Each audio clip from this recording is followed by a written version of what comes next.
Baby, pop the top and let it spread.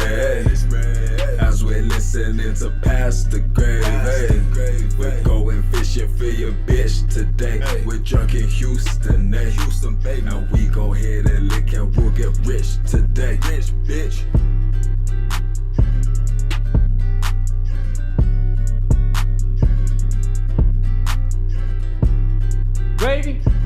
Gravy gang! What is going on, everybody? Happy Gravy Day. It's Past the Gravy, episode 565. I am your good buddy, Alex, with my friend Pat and our other buddy, Robert the Hog Barbosa Jokes the Third.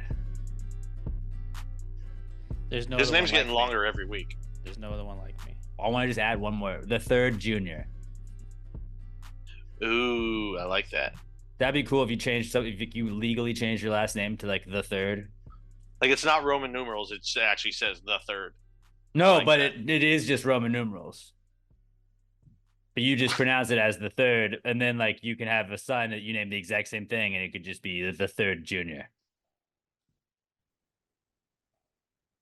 All right. So theoretically, that could work.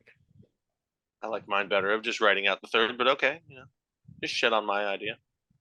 Remember when Calvin Johnson on the Lions got hit? He had a son, and he just put Calvin Johnson Sr. on the back of his jersey because he was like, "Well, I had a son, his junior." So there you go. Now I'm a dad, and I was like, "That's pretty cool." I would absolutely want to flex that I was the senior. Who's the Also, who's there's a peeing on the thing sign? Because that's Calvin. what I thought you were talking about. You know the people have the truck and the yeah. trucks and the peeing Yeah, on it's like, Calvin. the logo. Okay. Calvin from Calvin and Hobbes. Yeah, Okay. Calvin. Yeah, you Calvin said Johnson was. Johnson, and that's what I thought of.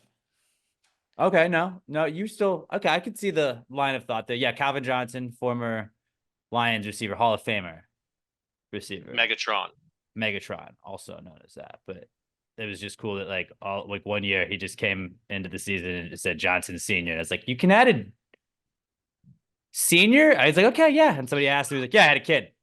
I mean, also, Right. especially when your last name's as common as Johnson, you're like, well, this will be. I mean, not that it was ever hard to pick him out on the field. He was 6'5" and like carved from stone, tallest guy and fastest guy out there. But that way nobody else could see another Johnson and be like, which one? You know what?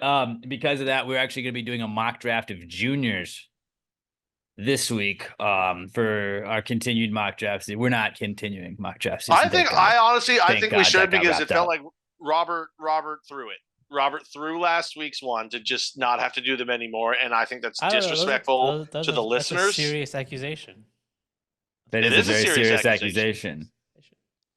I have never been one to not throw out accusations all willy-nilly. Well, Robert is happy an Astros happening supporter.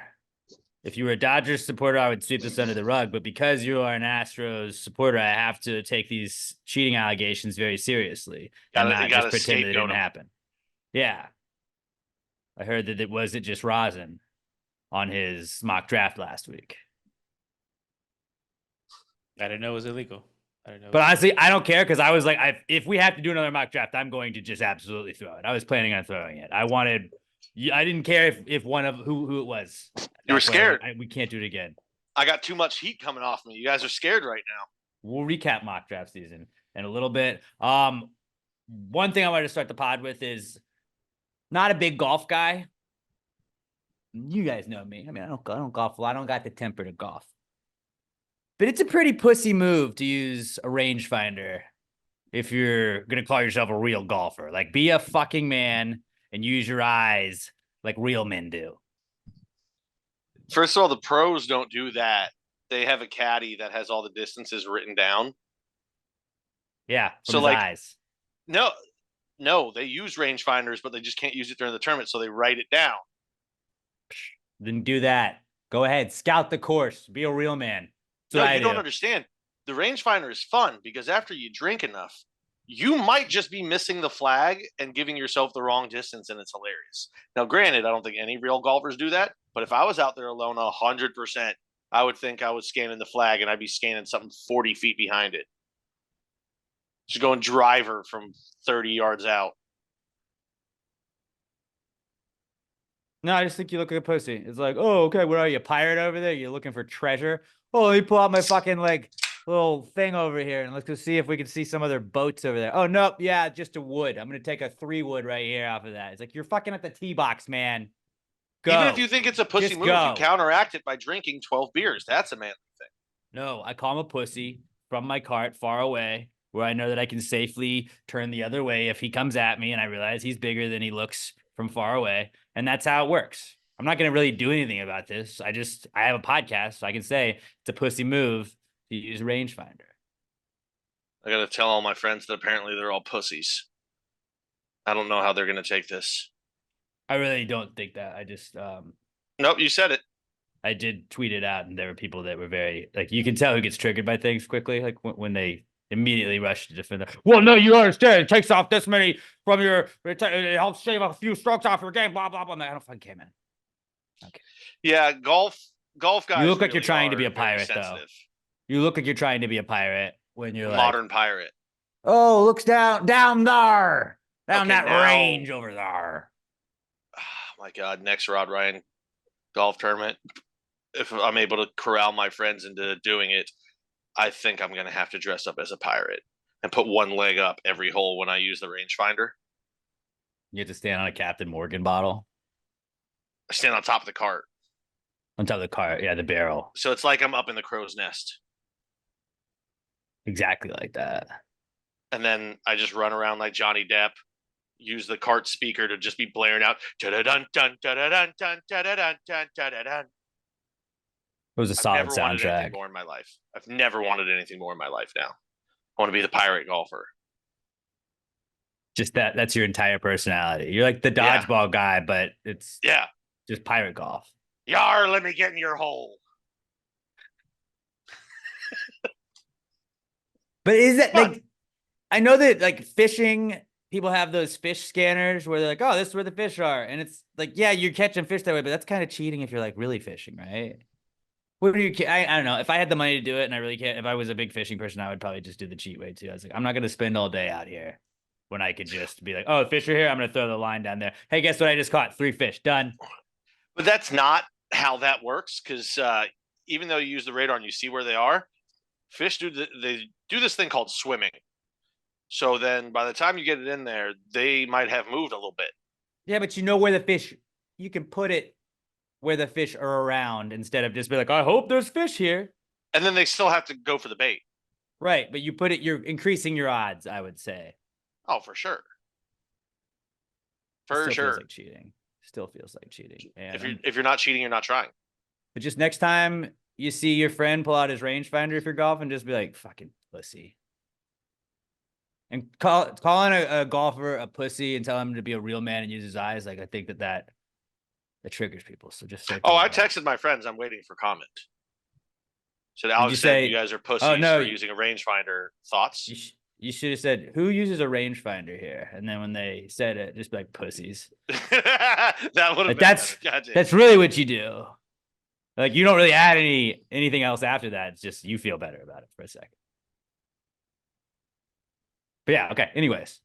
Anyways, I did have a fun little reading. We don't really do this very often on the podcast, but I was on Reddit as I am many days of the week, almost every single day, and I came across a little story I felt like I should share with the podcast. Now, normally these are under the "Am I the asshole" category, and it'll usually just be like, "Hey, this is a situation that went down. Am I the asshole for doing this? Am I the asshole for telling Robert to fuck off because Robert said the Yankees suck? Am I the asshole?" And then I lay out the story, and then people are like, you know what? No, you're not the asshole. Or, yeah, you are the asshole. And this was not under the Am I the asshole category. It was under the petty revenge category, which is usually just like, it'll be like, Robert was stealing my cable, so I changed the password, and Robert couldn't get it, and then Robert missed the World Series. Like, little petty things like that. This I didn't think really was petty revenge, and this is I'm gonna say I'm leaning towards them being the asshole, but you guys get to weigh in and help me decide in a second here. This is our story. It's called Significant Sister-in-law refuses to pick her own bridesmaid outfit, so I made her a prostitute. That's one of those Reddit posts where you're like, I'm gonna click that. I want to see where this is going. It's a good headline. It's a great headline. Great headline. Got me like right from the beginning. But here we go. So this is our Reddit reading for the week. It says, I've written about my piece of work sister-in-law before. Nobody cares about that. All right. Either way, here we go. Here's our story. My husband and I had a cosplay themed wedding. Guests were allowed to dress in costume or just be comfortable. The wedding party were dressed based on the TV show Firefly. My husband asked me to make his sister a bridesmaid and agreed that even though I don't like her or get along with her, I'd do it. My only rule for her and the bridesmaids was that they wore that they needed to be my only rule for what the bridesmaid wore was that it needed to be a character from the show, and I didn't want any repeats. So they just needed to let me know who they were going to be so I could make sure they were all different. My sister-in-law knew this before she agreed to be in the wedding. The other 3 bridesmaids all picked their characters and assembled their costumes with very little or no input from me. Leading up to the wedding, she kept asking me what she should wear. My husband and I both encouraged her to watch the TV show. It's only 13 episodes in a movie. To pick a character, she refused and didn't even watch 1 episode. So yeah, again, she wants to watch a 13-episode show and a movie to just pick an outfit to go to a wedding as. There was even a time where we visited her and she asked us over to watch a movie. We suggested this show and she refused. I really just wanted to be super laid back. I really wanted our wedding to be a super laid back experience because we are not formal, serious people at all, but she was making it difficult. She asked me a couple more times what she should wear and finally asked me to just send her some options to pick from. I spent a bit of time finding characters and emailed her a list, including screenshots and descriptions. I even took into account that she would be breastfeeding and would need an outfit that would accommodate that. I don't remember all the characters I sent, but they included the school teacher, the sex robot, companions, and a few others.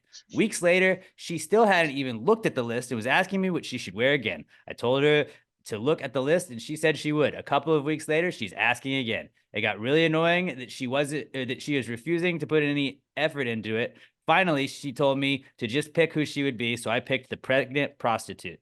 She didn't even bother to look the character up after, and that still pestered me about the specific clothes she should buy. She didn't find out until after the wedding that was who the character was, and she was really upset with me. I told her she should have picked her own character if it mattered. And then she does an edit and says, I just want to address some things that keep popping up below, which is obviously, that's a huge sign when there's an edit and there's a bunch of them defending themselves that the comments didn't go great for them.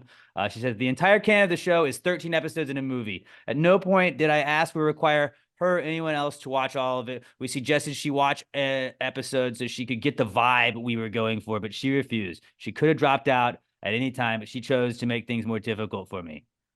I was already making my husband's coat, my entire outfit, and all 3 flower girls' dresses. In parentheses, it says River, if anyone cares, for the wedding. The last thing I wanted was to have to hand-hold a bridesmaid through their outfit choice. Is she the asshole? The answer is yes, correct? The bride is the asshole. Not at all. Not at all. You don't think? Mm-mm. It's actually like, I think it's stupid to have a canon wedding like that, but like, if I married a girl that was super into Halo and she's like, dude, let's dress up as Halo for our wedding, I'd be like, fuck yeah. It's their favorite show, which, by the way, is supposed to be one of the best shows of all time, even though it only got 1 season before it was canceled. It was super, super popular. Now that I know there's a sex robot in it, I'm extra going to like, I've wanted to watch it for years. I just never got around to it. It's a very simple thing. She wasn't saying, hey, watch all of this. She was just saying, it's only 13 episodes in 1 movie. That's everything. Just pick something and watch it. It's a very simple request. And then to keep badgering the bride, what should I wear? What should I wear? What should I wear? Bitch, it's my wedding. I've got 1,000 other fucking things to think about. Just send one thing. All she had to do is send one thing. Like, I don't know, pick this one. Here, be this. And then, okay, done. And she did, Like, and the bridesmaid never looked at it. Yeah, that's fine. I mean, she showed up like I don't know. I think that is insane to just expect, like, just, get the vibe of your character. I don't fucking watch this show. She obviously didn't watch the show when you went over to her house and we're like, we should watch the show because she didn't fucking like the show. Probably didn't want to watch the show. You got to remember also, they said in the beginning, she doesn't get along with her sister-in-law at all. So imagine someone that you had to invite to your wedding, Alex, that you didn't really like, but you had to put them in there, and they keep just badgering you about shit over and over and over. You're going to be like, dude, just fucking do it yourself. You're an adult. I've given you the parameters. Just figure it the fuck out. I don't think she's the asshole at all.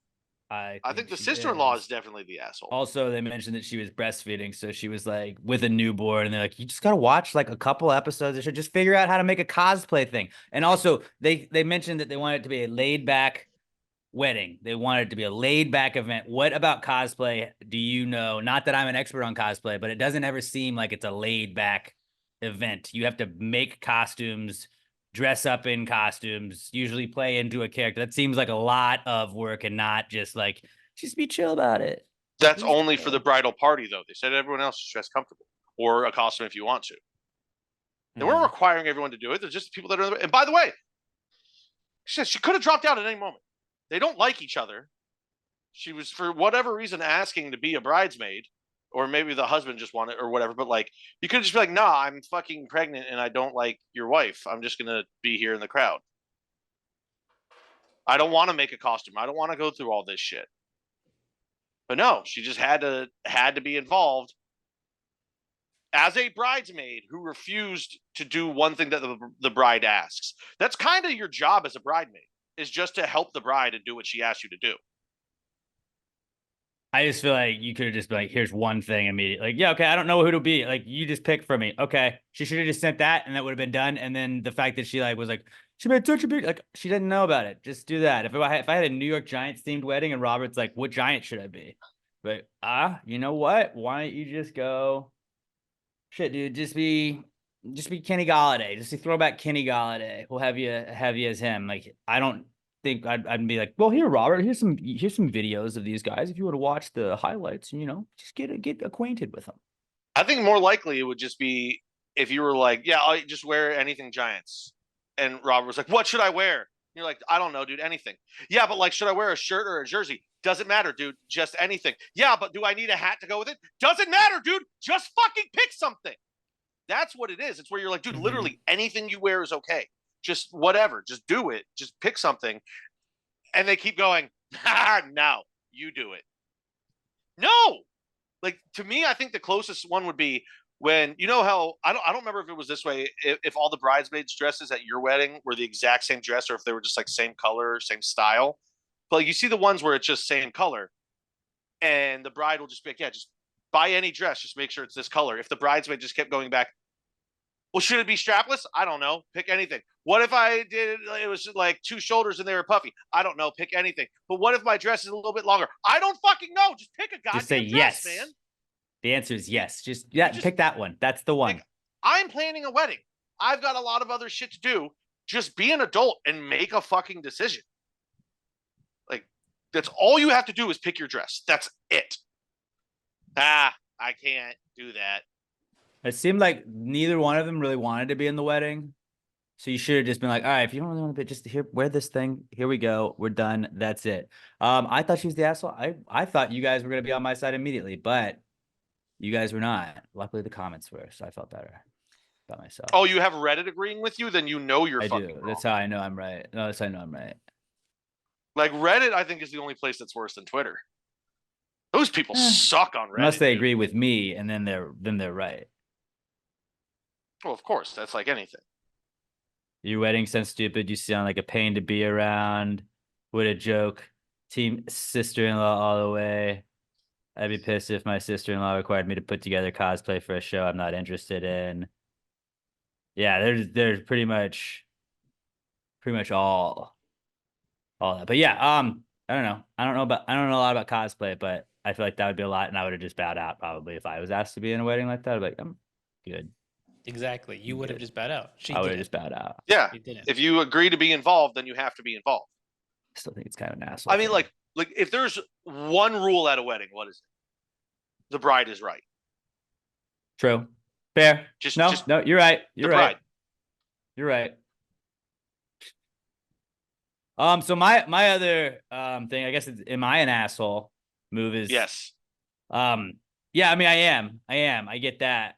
But is it just an asshole quality that I kind of just don't take people's arguments seriously when I feel like not I don't take people seriously, but like anime kind of, I'm very judgmental towards anime. Not in There's a like levels I don't to it. not right, and that's where I'm trying to get to, where I'm not like, I don't give a fuck if you watch anime, but like if you throw out a random, like I throw out Office references all the time. I understand not everybody's watched The Office. If you throw out like a Star Trek reference to me, I've not seen Star Trek, but I'm like, okay, whatever. You know, if there's certain shows, if you throw out an anime reference, I'm like, what the fuck is this guy's deal? I don't know. There's like a whole like, what? That's like Cowboy Bebop. I'm like, who are you? Who are I you? do the don't same know thing. you. I'm, I don't I'm, know I'm you like at all. I'm like you're dumb. Grow up. Dragon Ball Z was the only one I ever watched. I think here's the level. It's fine to be a fan, even be a big fan, because actually there's way more people than like growing up. I thought it was just like nerds. Turns out black dudes love anime. I don't know where those subgenres like crossed over the years, but like it's huge. But once you start dressing anime, that's the problem. Like if you walk Yeah. around wearing cat ears, you're not even a human to me. Like I don't I have wouldn't to say respect that. you or I treat wouldn't you say as such. that. It's like the old I don't, and it's like I don't not like you. It's the Seinfeld. And here's me making a reference from a show that maybe not everybody's seen, but I think lots of people have seen Seinfeld. But Seinfeld says at one point to George, people tend to stay away from people in capes. And that's kind of my line of thinking where like I'm gonna stay away from the tail lady. Yeah. That guy's You're wearing fucking- a tail to Kroger. I'm You gonna see a probably kid not fuck with him. Naruto running through the hallway, you're just like, I want to trip him and push his face into the wall at the exact same moment. I'm not going to, but if it happened, I'd be like, oh, that's hilarious comedy. Jackass.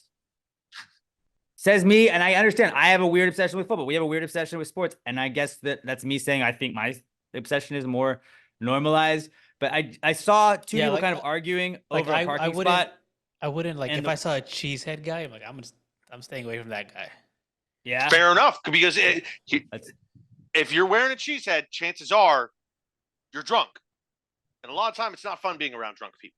So that's a very fair assessment. The Raiders guy with the shoulder pads that have the spikes on it, and he's wearing the skull mask. I'm like, I'm gonna go not mess with that guy. Yeah, like I doing would my own definitely. That's the kind of person where I'm like, dude, love your costume, but immediately I'd walk away because I also don't want to have a conversation with you because you seem like a fucking weirdo. But that's cool. Yeah, Or like if you decorate your entire room to like one team, that's fucking weird, dude. It's a super cringy thing to do, and you need to chill the fuck out. yeah, dude. YouTube.com/Basket Podcast. If you want to listen to the YouTube version, please do. Please do. But I did see two people, they were arguing over a parking spot. And I felt bad because I don't know who is in the right or who is in the wrong, but I immediately sided with the person that didn't have 27 anime stickers on their car. I mean, I was just also, like, as an unbiased third party, and obviously I'm more of a biased third party walking by, they didn't say, hey, sir, please decide this argument. I wasn't asked, but like I was like in my mind, if they're like, you need to be the judge, I'd be like, not the anime guy. I mean, especially if you're an anime guy and a 27 car sticker guy, you're like, Didn't we decide one time it was like you get 2? Was it 2 or 3? I think it's 2 or 3. Yeah. Anything after that, you're just like, I hope you wreck. You're doing too much, dude. You're doing too much, you know. But yeah, they had like the little like anime characters popping up, like they were creeping up over the door. It's like, oh, you got me. Naruto's looking at me. I actually now I just want to start going up to them when they're talking about their favorite animes. And then what's the kids show with the bald head that every like parent fucking hates?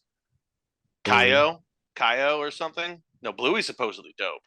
Or Caillou. Patrol. I think that's what it is. I just want to make my favorite anime is Caillou. And just name it like it's not anime, it's just animated. I'm like, I don't understand the fucking difference. Right. Well, it's like, yeah, I don't understand. And I guess it's like fighting and stuff. That's what like Dragon Ball Z made it anime. Because I watch Family Guy. Does it have to be other fighting? I stuff. wonder that. Like there always is fighting, but does that have to be present? All the ones could Family Guy be anime?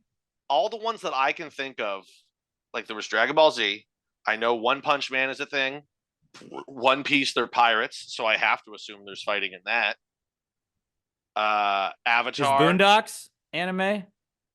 See, I think that's just animated. I don't think it's anime.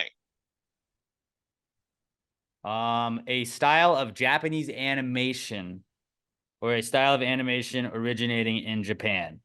So okay, yeah, it's like that style.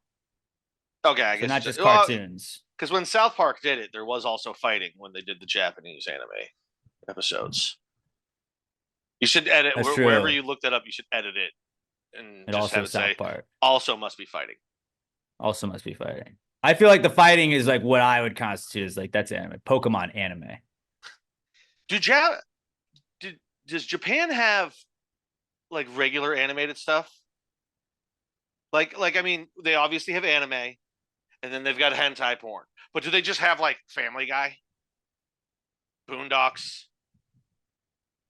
Simpsons? Do they have that style, or is it like if we're putting pen to paper, they're either fighting or fucking? Well, the fucking part came because when I think it was after World War II, was it Sherman, whoever the U.S. general was really anti like all that shit, and so eventually like you couldn't have porn like on film. Like you could, it was illegal to have porn like on film and stuff in Japan, so they would draw the porn, and that's how hentai kind of gained popularity. We're like, we can't like watch like P and V, so we'll have to draw P and V, but with an octopus and somebody or whatever it is. They probably also wanted to lower birth rates because they were like, we just dropped a lot of radiation on these people. Oh yeah. We don't need fucking Fallout mutants coming around the corner. Pokemon though is anime. It's It's fighting. It's Japanese and it's fighting. Japanese fighting, animated. All right, nailed it. Okay, that's really all I had for today. What do you guys have for the Precome segment? I wanted to talk about the big thing that happened in Pittsburgh over the weekend on Saturday. The debut at PNC Park. That's right, at PNC. Fancy, yeah. Yeah, for Livy Dunn. It was Yeah, it was a big day for you. Big moment for the city of Pittsburgh. She's having herself a couple of days too, because now she's an SI swimsuit edition. Might have to pick that one up. Kind of got a little viral. He got picked up a little bit. The tabloids going after him for saying Livy Dunn's boyfriend instead of Paul Skeens. Well, I did say Livy Dunn's boyfriend, Paul Skeens. But in the headline, it would get cut off, which was a brilliant move on Robert's part. And I also thought it was more funny because it was just the reverse of the JJ Watt situation where it was like JJ Watt's wife does this and be like, she has a name. But it's like, oh, okay, Livy Dunn's boyfriend, he's got a name. Yeah, man, we know. It's a bit, but it's funny seeing like somebody was like, they're really gonna be on this site saying this shit, and it was somebody quote tweeting Robert, and I had a couple of people send me that, and they're like, "Ooh, he's getting flamed online," and I was like, imagine going after Robert and thinking we're not gonna fucking kill you. I think Robert found his angle though. I do like that. This is how he's gonna go viral every week. And then if anybody says anything negative, our job is to be like, I'll fucking kill you if they say anything. Like, this is bullshit. Like, fuck you, dude. Next time, refer to Taylor Swift. Refer to Taylor Swift as Travis Kelce's girlfriend. And if you're talking about Travis Kelce, refer to him as Taylor Swift's boyfriend. Do Travis Kelce's girlfriend. That'll definitely get the Swifties mad. Yeah. Travis Kelce's girlfriend's boyfriend when you're talking about Travis Kelce. Taylor Swift is so far the other way where if you're like Taylor Swift's boyfriend, like the Swifties already love that anyways. Like, how cute. Like you may get the numbies because they'll just be clicking it and reposting it. But if you want to get the hate, if you do one covering the schedule release, make sure you point out that we have X amount of days until we get to see Taylor Swift at the opening night of NFL football. Oh, because the Chiefs are playing. That's a good point. Like, and this week the NFL schedule was released, so we'll finally know when Taylor Swift can be back at Arrowhead. So you can find out when Taylor Swift will be in your city. Tomorrow's Thursday. As we're recording this, is Wednesday, but you should post for the sports station. You should schedule and be like, only this many more Thursdays until we get to see Taylor Swift and Travis Kelce's box. Ooh, yeah. And then you'll get the who cares? Or in Travis Kelce's mom's box. Travis Kelce's mom's box. then you get a vagina reference. You get the Taylor Swift is better than her boyfriend thing. Anyway, you're gonna really get them all in there. It makes me smile when I see Robert get the masses. I'm like, fucking, let's go, Bobby.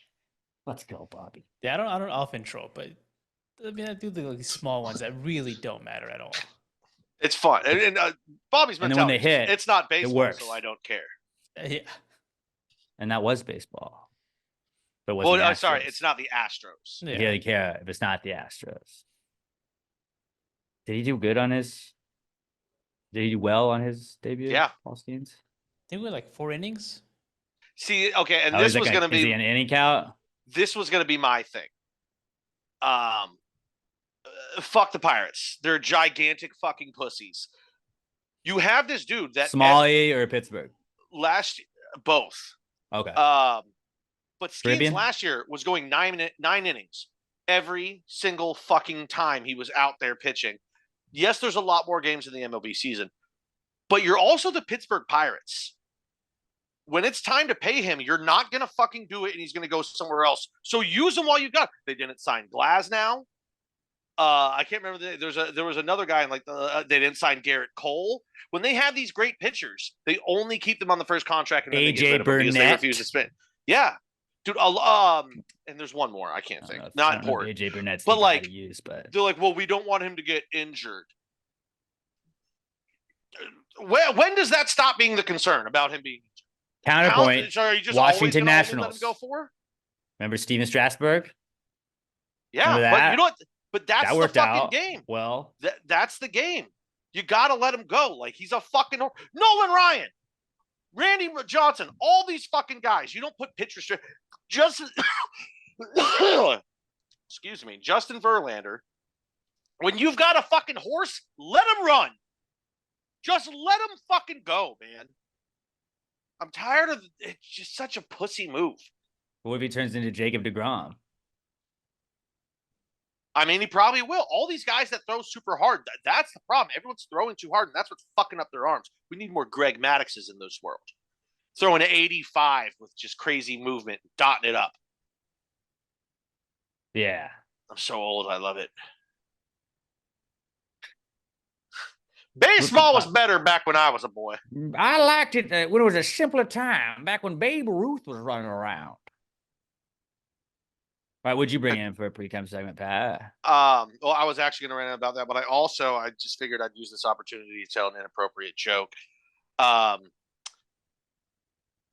What is the quickest way? Yeah, probably. What is the quickest way to calm down a woman?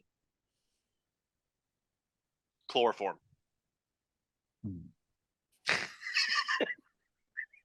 Cut that part.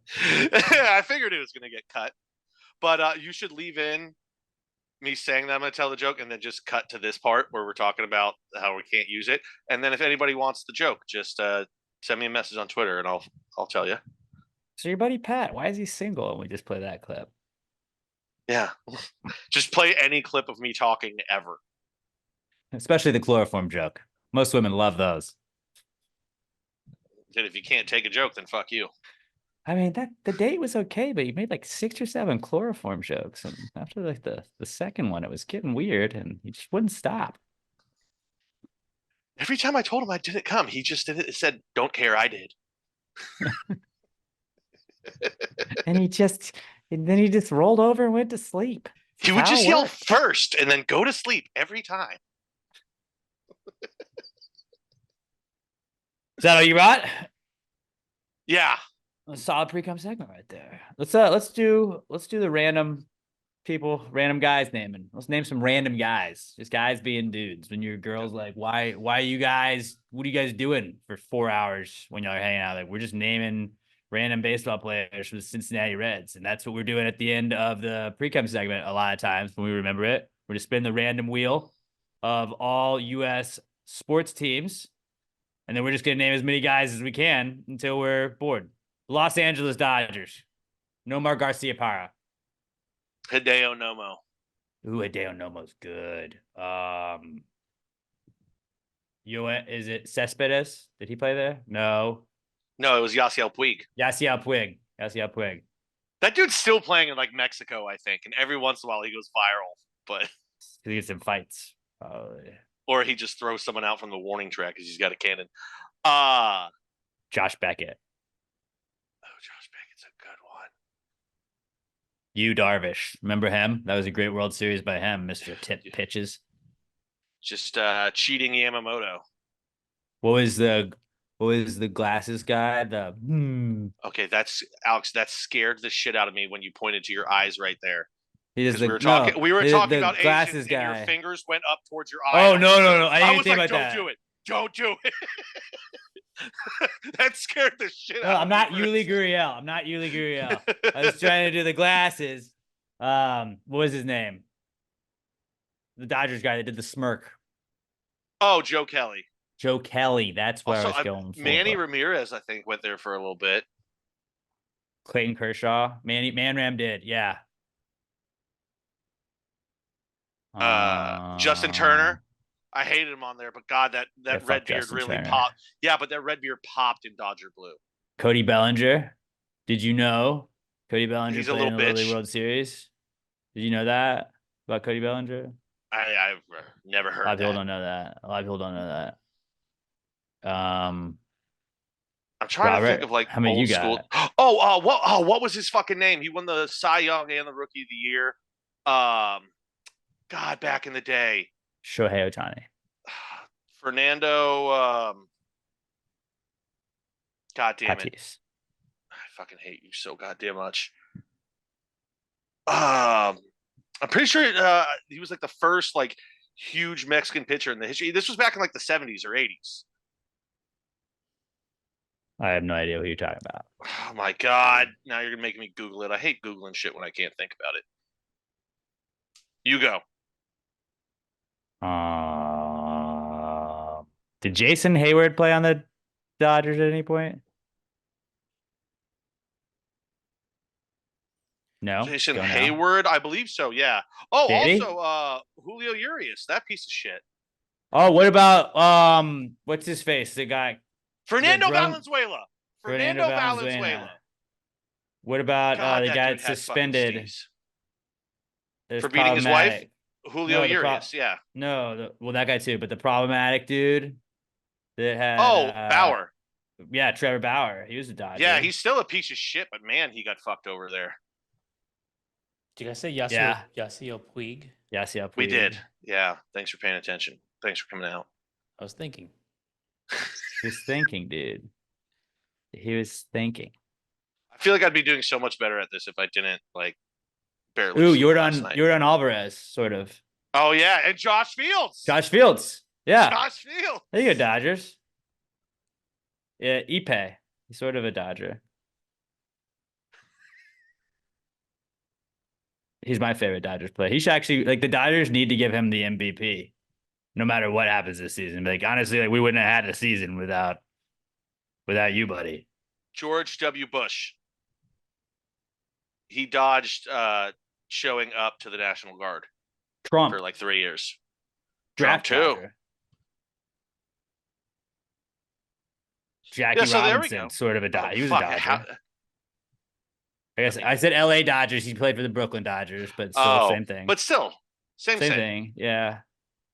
I mean, obviously, we would have said Jackie Robinson first if it was the Brooklyn Dodgers. Everybody knows that. Yeah, so many people were probably just sitting there like, how have these morons not said this? Quick name of baseball player. I'm always like Jackie Robinson. It's the first guy I say. I got nothing else. Second one I say is Ginny Finch. So I care about women. I'd probably say Jeff Bagwell would be the first one that would come to mind. I love Baggy. All right. Let's move on. Let's move on to the Comeback Kids segment. We'll tell you what's back in the news, according to us, at least this week. It's brought to you this week by Houston SaberCats Rugby. Give them a roar from the cat. Yeah. Did I mention the Houston SaberCats are the best team in Major League Rugby? I mean, I know we knew that, but they are 9-1, the best record in the whole league. They're taking on the Chicago shit out of that last team. Dude, they're fucking beating the shit out of everybody, man. They're gonna win it all. They got that one loss because they didn't want to get too cocky. Because you go undefeated throughout the regular season. We always talk about this in the NFL. You go undefeated throughout the regular season. You got that pressure to finish undefeated. They got that loss out of the way. That monkey's off their back. Now it's like, yeah, we got a lot. We don't give a fuck about an undefeated season. We're just here to fuck shit up. And they're going to do that. 9-1. They're going to be 10-1 on Saturday when they host the Chicago Hounds out at SaberCat Stadium. It's going to be Salute to Teachers Night presented by Wood Forest National Bank. You're going to get a free SaberCats cup if you're one of the first 1,000 fans there. They also have a pregame party starting at 5:30. Heather Raylene is going to play live. And then happy hour drinks are going to go on from $5 cocktails and beers at the Cat's Den until kickoff at 7:00 Saturday night. Stick around after the match. You're gonna get post-game social on the pitch where you can meet your favorite players on the field, take pictures, get their autographs, whatever the hell you want. You want to toss the rugby ball around? Go ahead. You're gonna have the best time ever. They got these shepherd's pies. We had a little bit of the shepherd's pies that last time when we went out to the game, dude. It's awesome. You're gonna see an awesome game. You're gonna see an awesome team. The best team in Houston, I would say. The Astros aren't right now. They're good in the last 3 games. Texans haven't started back up. So Well, I'd say, I the Roughnecks, we know they're fucking trash. They're fucking trash. just But the absolute SaberCats, horseshit. awesome. 9-1. Go see your Houston SaberCats. I got I'll have 10 pairs of tickets to give away starting, let's say Thursday. I'll start doing that on Twitter. So pay attention at Alex J. Middleton on Twitter. Make sure to be following, and I'll give away 10 pairs of tickets to the game this Saturday. But also get your tickets at HoustonSaberCats.com. HoustonSaberCats.com. Go see the SaberCats this Saturday, taking on the Chicago Hounds. See them go to 10-1. Support the boys. HoustonSaberCats.com. Give them a row. Give them a row. Growl!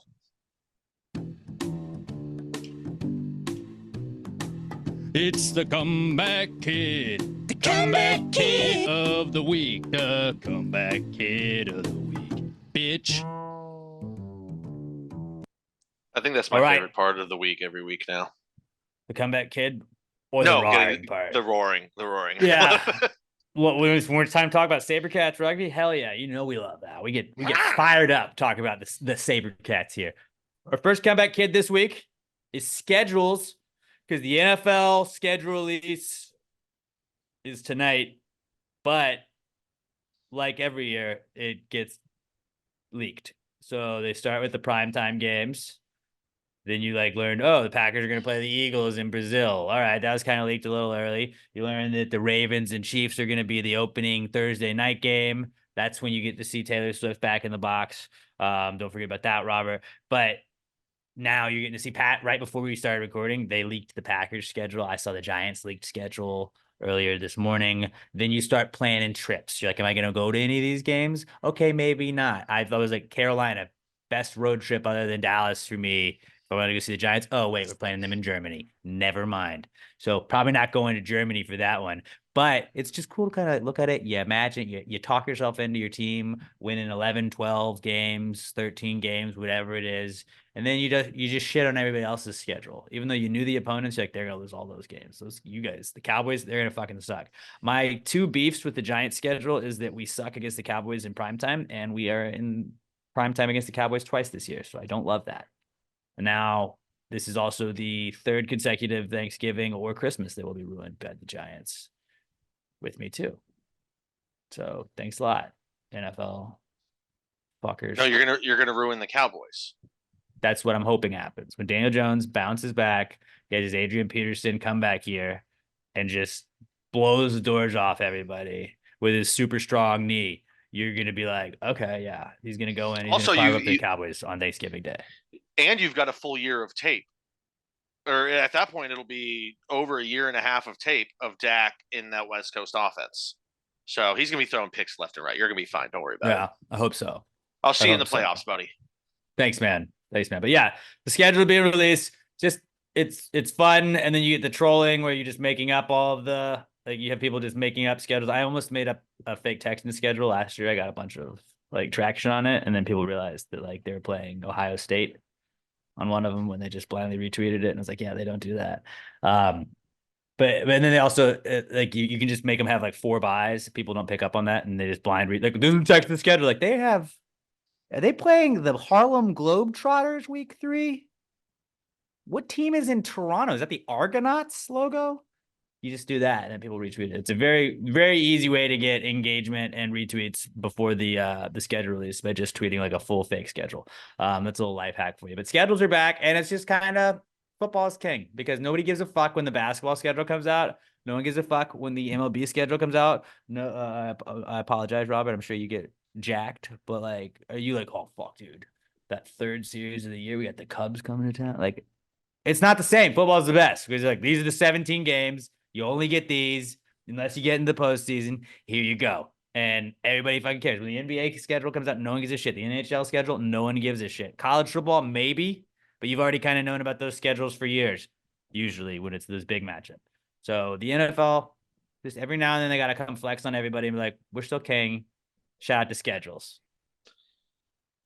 Yeah, and honestly, And I've historically never really cared about the schedule release because, I always had Aaron Rodgers. So I was like, it doesn't matter. Schedule send for 10, 11 wins at least every year. And then last year, I didn't really pay attention because I was so scared about what Jordan Love was going to be. And I didn't know. So I was like, I don't even want to look at it because I can't project anything. This year, I was actually excited because now I know what Jordan Love is, but it's a new guy. So I just did a preliminary, like go through the lineup while you were talking. I had us at 13-4. And I was same being for the generous. Giants. Generous with a couple of those losses, actually. Obviously, I had us sweeping both the Bears and the Vikings. Yeah. Because, bust quarterbacks all over the field. We split with the Lions. Ooh, I was looking at this. Giants open up against the Vikings. You guys open up against the Eagles. What if we both just win week 1?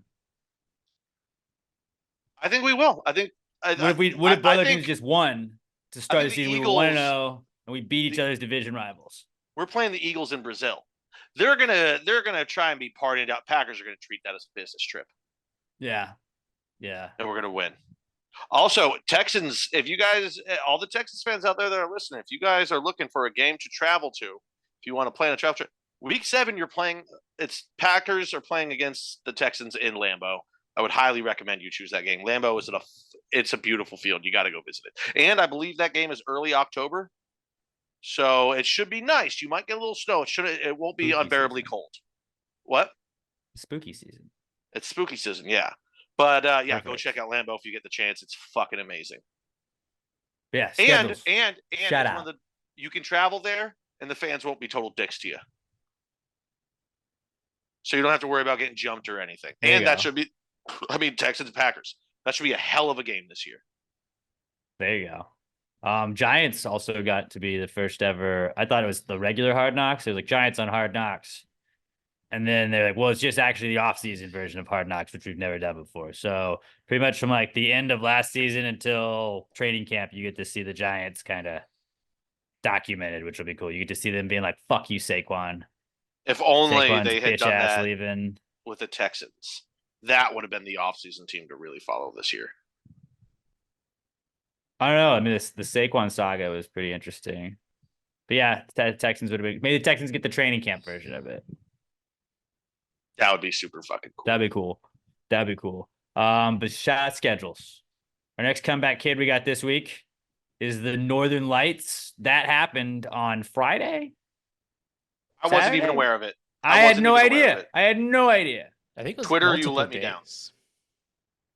Yeah, like the fucking eclipse happens and we're like, guys, yeah, eclipse. Sun's gonna come out for a second. Guys, go on. And like the fucking Northern Lights here, not anything. Not a fucking thing. How often do we see the Northern Lights? I know it's not as much as we see a fucking eclipse. No, we don't see an eclipse as often. As we see eclipse way more than we do the fucking Northern Lights, unless you're up north, which I'm not. Yeah, I was scrolling Twitter and I saw somebody post the scene from The Simpsons when Seymour had his boss over and his kitchen was on fire. And he was like, no, it's just Aurora Borealis in my kitchen. But nowhere in the tweet did it say that Aurora Borealis was going on. I would have liked to see that. I don't know if I would have been able to with all the light pollution in Houston, but like, I like that shit. Was it even visible here? I didn't see it. I could have called my cousins. They're in the Northeast. Like, send me a video. Yeah. Northern Lights be back, baby. Fuck yeah, I didn't see it, but I do have Photoshop, so I made it look like I saw it. And we'll always have that. Like, Twitter just needs to do a better job of warning me of these things. They really do. Also back this week is portals. I mean, I know we have all kinds of transfer portal talk in football.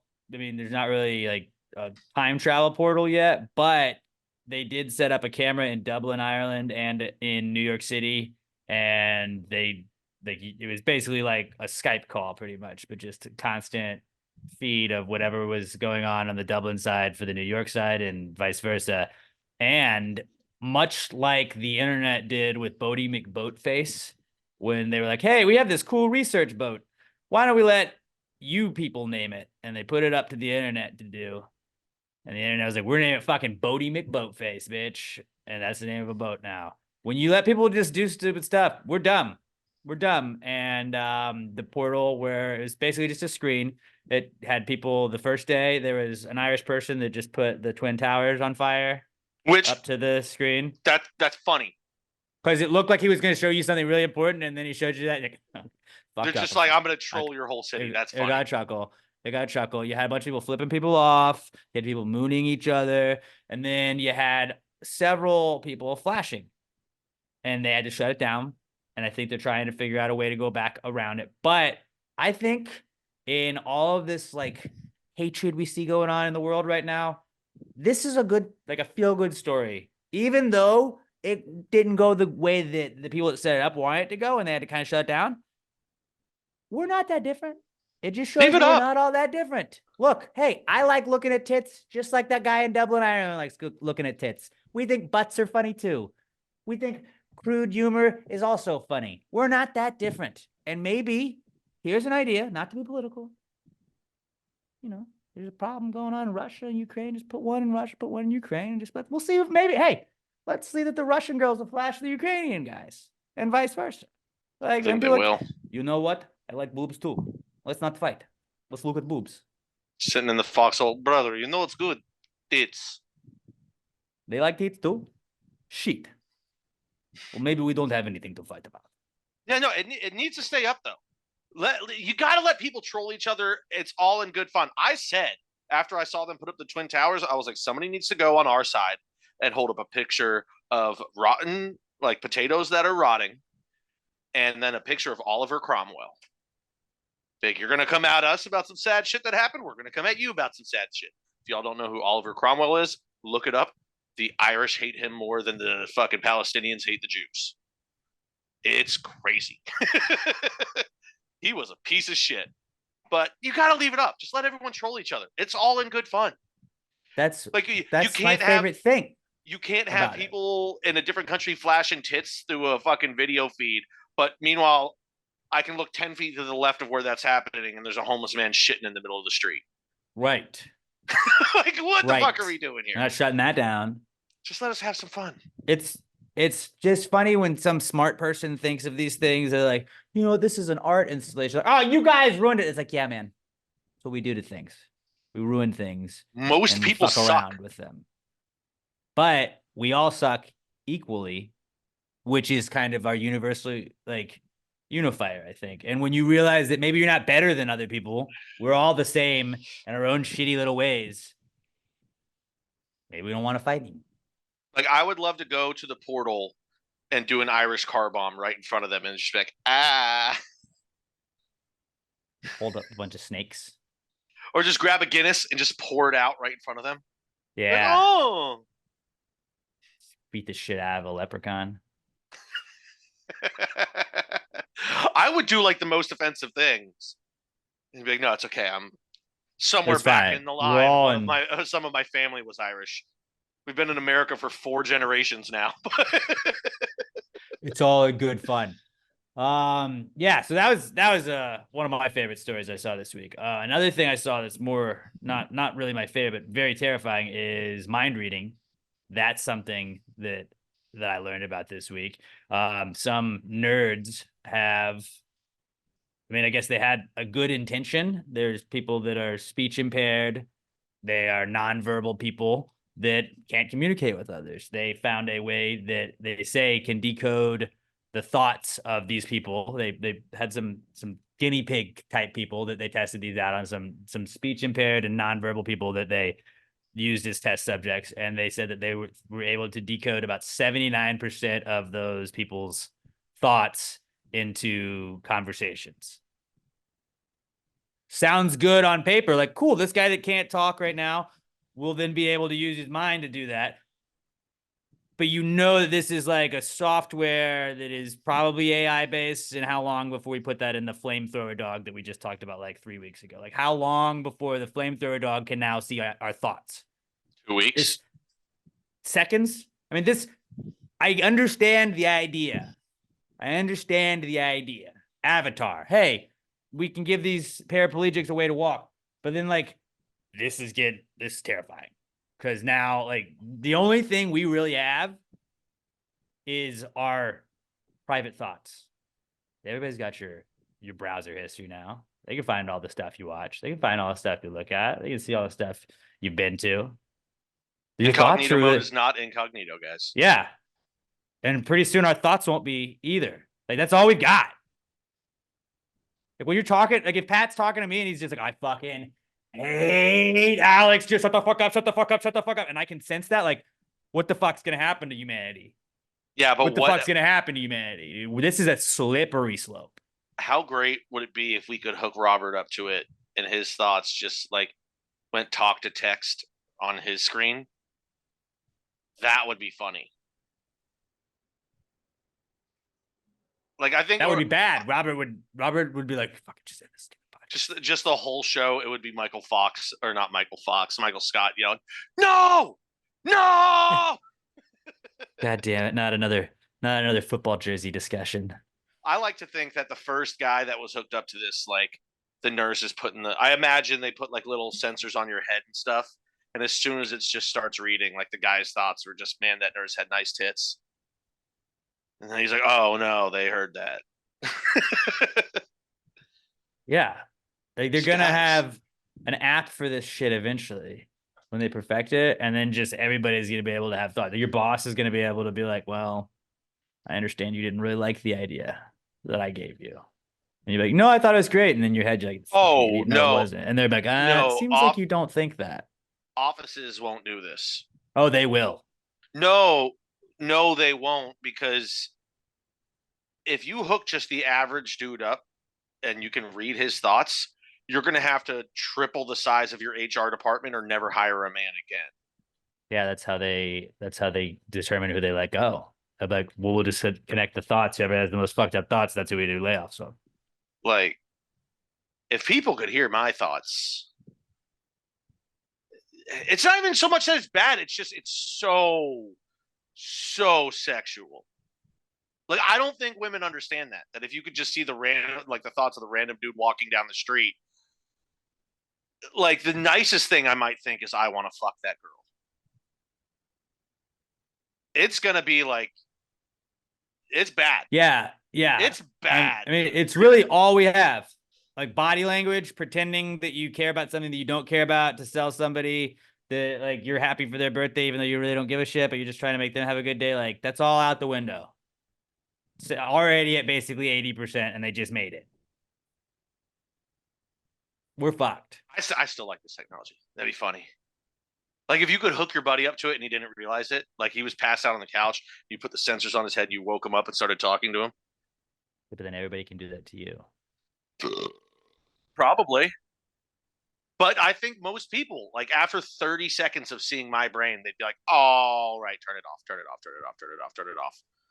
You just gotta hope. In my freshman year in college, we had a guy that got an airsoft gun that he brought from home, and he would shoot people with the airsoft gun. It was a funny little prank he would do, and then he did it a lot. And then it sucked when he'd be shooting you with it. And then a couple of us went and we got our own airsoft guns at Walmart, and then it stopped. And then just nobody shot anybody with airsoft guns anymore, because you knew if you shot somebody else, they were going to shoot you back with the airsoft gun. And it was just like, maybe that's the point we need to get to, where it's like, if everybody can see your thoughts, then we aren't going to use it to see other people's thoughts, because we know that they could use it to see our thoughts.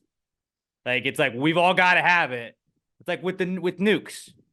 where like you had the atomic. This is me doing history, and I'm not a history expert, but like the Japanese dropped the atomic bomb on Japan twice, and then they're like, fuck, atomic bombs suck.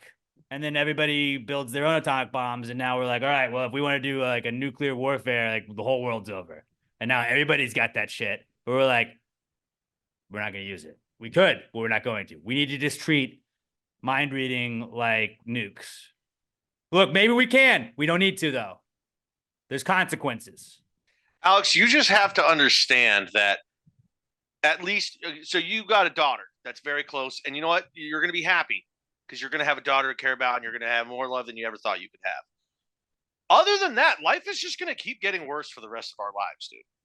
Like, we're going to get fun things, like video games are going to get more cool, but just general life is just going to keep sucking more and more. You think housing prices are going to go down at some point? No.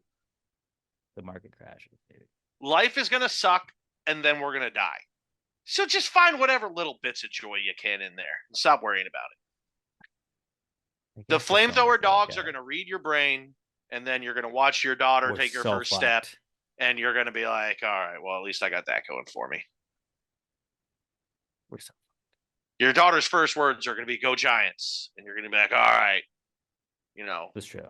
I'm living in this government prison cell, but that was cool. At least I got that going for me. All right. Last comeback kid I got for us is Childish Gambino, because he put out an absolute banger this week. He came out with a new album that was kind of just a completion of something he had already put out, but then he came out with Littlefoot Bigfoot, which was the single he put out, and it's an absolute banger. I sent it to you guys. And Pat, I don't know what your thoughts on Childish Gambino in general are, but Love like him. Fucking slaps, and the fucking video is dope. It made me want to dance. I'm gonna add it to I'm adding it to a Gravy nomination for Song of the Year. Bop of the year.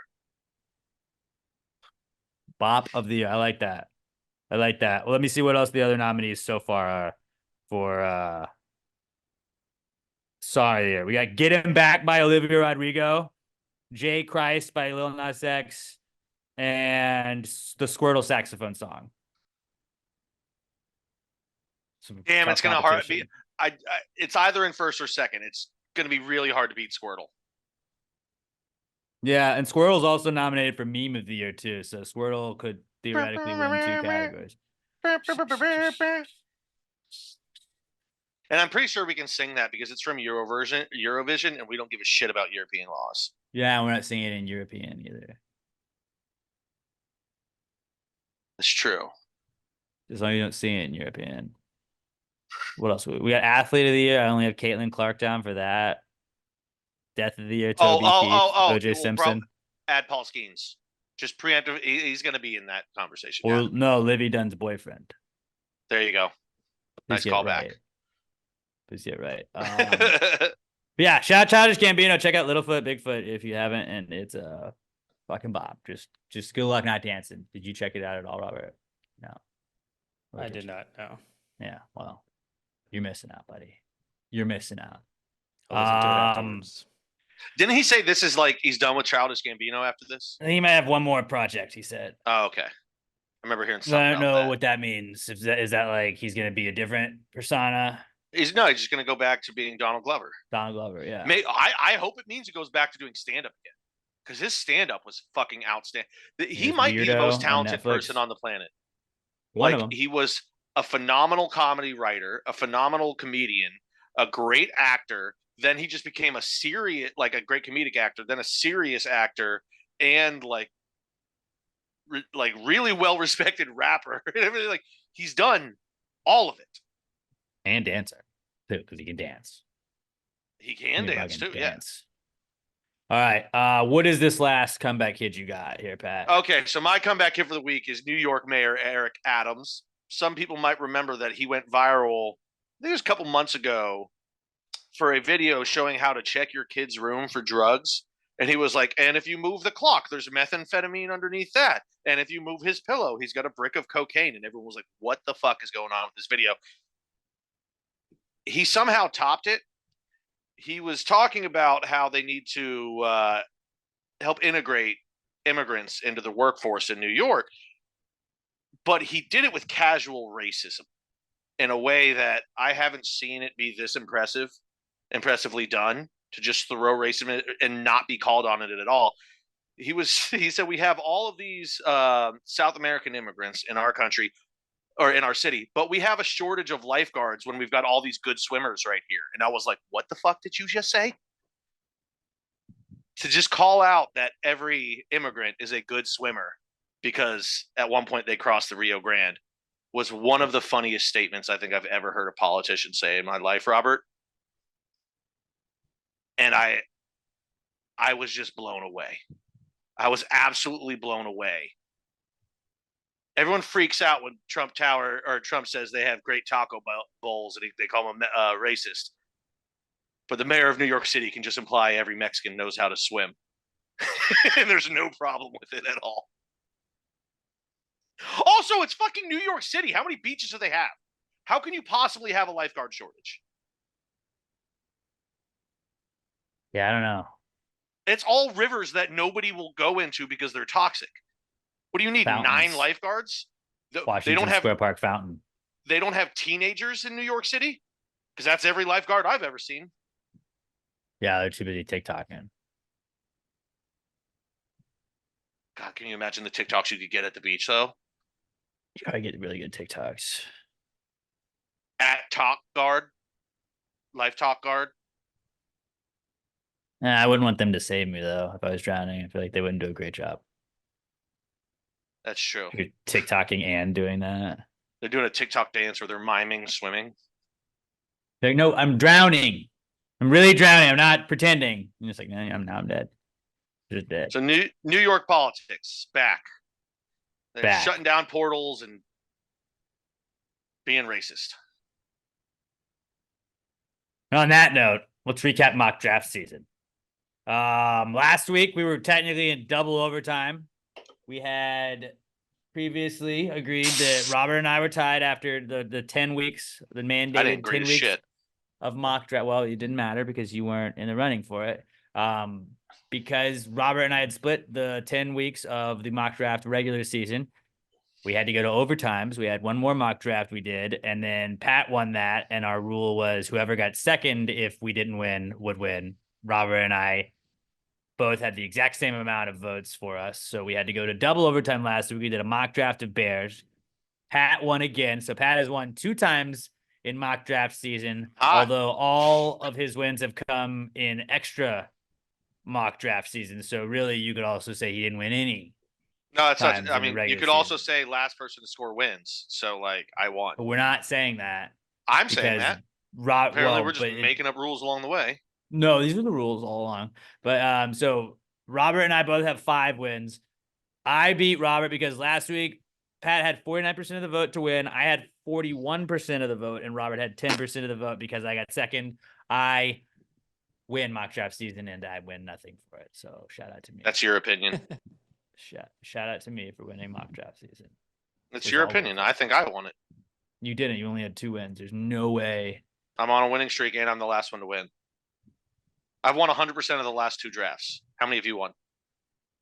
What percentage of the last 2 drafts have you won? I won 100% of the season. No, you didn't. That's actually just factually incorrect. You didn't win 100% of the season. I did win the whole season. You won, what's 5/12? I won the whole season. You won 5/12 of the season. I won the tiebreaker to win the season, therefore I won the whole season. I mean, last one to score wins. I think I won. I disagree on that at all. But so yeah, shout out to me. Congratulations to me. And also congratulations to you if you go to littlemshop.com, the official sponsor of our Not Cool segment, which we're about to get into. Lots of things in life are not cool, but Little M Shop is never going to be one of those. They got the best air fresheners on the planet. All you need to do is head over to littlemshop.com. Don't drive around with one of those baby back bitch little fucking green, yellow, red, whatever color trees you got hanging on your rearview mirror. You want to go to littlemshop.com and get one of the fresh to death air fresheners, maybe a little ice air freshener, a Miami Beach. You want the rad one, the out of this world one, the floral wallpaper one. littleemshop.com. That's where you're going to do it. You're going to get free shipping on orders of $10 or more when you use our promo code PTG69 at checkout. You're going to get 10% off your order at littleemshop.com. Give them a follow on Twitter and Instagram. They're at Little EM Tweets and at Little EM Shop on Instagram. Let them know you're supporting the people that support the podcast. If you get something from them, tag them in your order, you know, cross out your address and your order number, but let them know you're supporting the people supporting the pod. It really would help out a lot. And you know, they got other stuff too. You get customizable stickers and keychains, you get compact mirrors. It's the #1 place online for retro inspired tchotchkes, their words and mine. Not just mine, but their words too. I'm gonna echo those. littleemshop.com, littleemshop.com, at Little EM Tweets and at Little EM Shop on Instagram. Let them know you're supporting the people supporting the podcast. littleemshop.com, promo code PTG69 for 10% off your order at littleemshop.com, the official sponsor of the Not Cool segment. Not cool, man. Dude, that's not cool. Not cool. Not cool. Dude, that's not cool. Not cool, man. Dude, that's not cool. Not cool. Not cool. Dude, that's not cool. Not cool. Not cool. All right, our Not Cool segment. That's how we vent each week. You stub your toe. That's not cool. You get attacked by a pack of rabid dogs. Also not cool. We like you to send your Not Cools to us. Just find a way. It's just like a therapy session. Just a way to you know, sound off on what sucked this week. At Pass the Gravy Pod is where you hit us up on Twitter. Use the hashtag PTG Not Cool. That's how we'll search for them. At Pass the Gravy Pod, hashtag PTG Not Cool. So let's start with some listener and viewer submitted Not Cools. Also, while you're at it, if you're listening to us, don't forget you can always watch the whole podcast on YouTube, youtube.com/@PassTheGrade Podcast, or just search Pass the Grade Podcast on YouTube. And if you're watching us, go to your YouTube app or go to your podcast app on your phone, whatever app you use, whether it's Spotify, iHeartRadio, the iTunes app, whatever it is.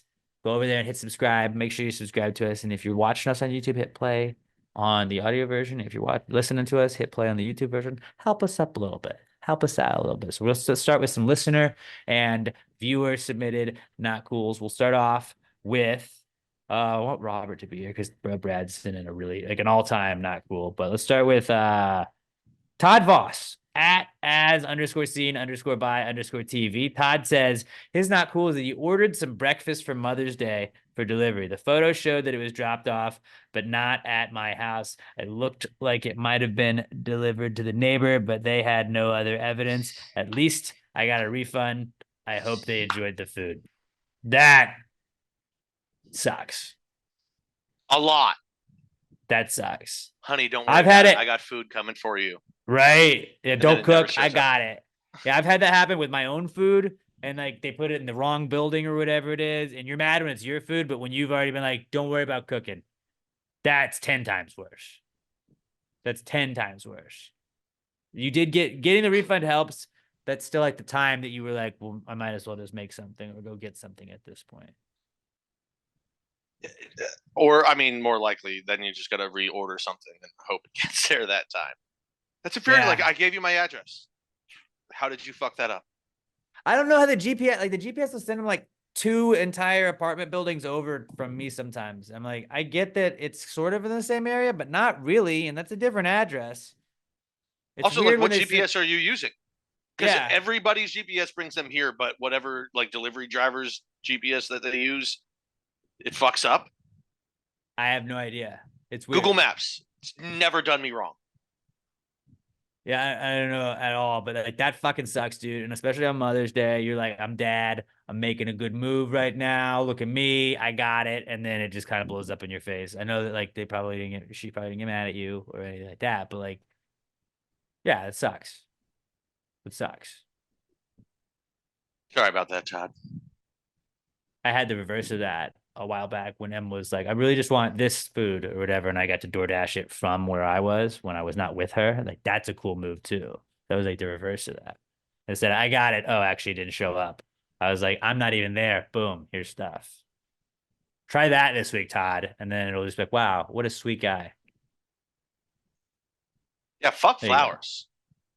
Order girls Food. Chick-fil-A. That'll make them Food. happy every time. It fucks. What we got? Next, Mikey this is P. from Mikey P. Mikey Paul at It's Just Mikey P on Twitter. Mikey says, my 3-year-old picked up a brand new jar of salsa, dropped it. salsa and glass everywhere. Just get rid of it. Yeah, but that's a lot of salsa. You just like the whole jar. Of No, the salsa. kid. Oh, the kid. Good point. Like I know you. It's been 3 years. You're probably attached and you love them, but like Take him to a fire station. salsa is life. Like, don't disrespect Salsa the is salsa. life. Also, why doesn't salsa come in plastic jars at this point? It does in some, but it should in all. And I feel like it doesn't because they know you'll break it and you'll have to buy more. Like, why True. would they? I think why would you know they what- want to make it in non-breakable stuff when they could sell maybe 3 things of salsa instead of 2? The only time I see them come in plastic is when it's like restaurant sized. Yeah, because the getting a restaurant doesn't fucking want to break their gallon. own. Which, In by a the way, store, they don't sell it that way because they want you to drop it off the shelf and break it. so like, here's my real question: why don't they sell gallons of salsa at grocery stores? People would fucking buy them. I would buy salsa by the gallon. The worst thing about, like, say you're at Walgreens and you're like chips, and then you see the little Totino's salsa jar there. You're like, oh, I fucking hell yeah! That jar goes so quick every single time. You finish the salsa way before you're through the chips. Bigger salsa. That's what I'm gonna run for some sort of office, and my platform is gonna be mas We need salsa. bigger salsa. Yeah. I- Who doesn't want more salsa? More salsa is always a good move. Actually, I was going to save this for next week, but because it came up, I had an idea. I could have brought it up in Precome segment, but my idea was I saw somebody's dog bowl was like this. Their dog's water bowl was like that. It's just the water cooler setup where you had the big jug and then it just kind of refills when it needs to. Mhm. That, but with salsa. Fuck yes. The problem with that, though, is you need to keep it refrigerated once it's open. You keep it in the though. fridge. Keep it in the fridge. It's got a Maybe little it's just cover over like- it, a little it's got plastic like- cover over you put on top, and then you keep it in the fridge. Like, oh, you want some salsa? Pull it out, boom, open that bad boy up, and just dip. So I think what you would have to do there is it would have to be like a bowl that goes with that container that's in there, and you slide the bowl into the base of it, and it fills up the bowl, and then you take it back out. That way you can reuse the bowl, clean the bowl. I think that's a great idea. Also, not a lot of people. You can use salsa as salad dressing, dude, and it fucks. I can see that.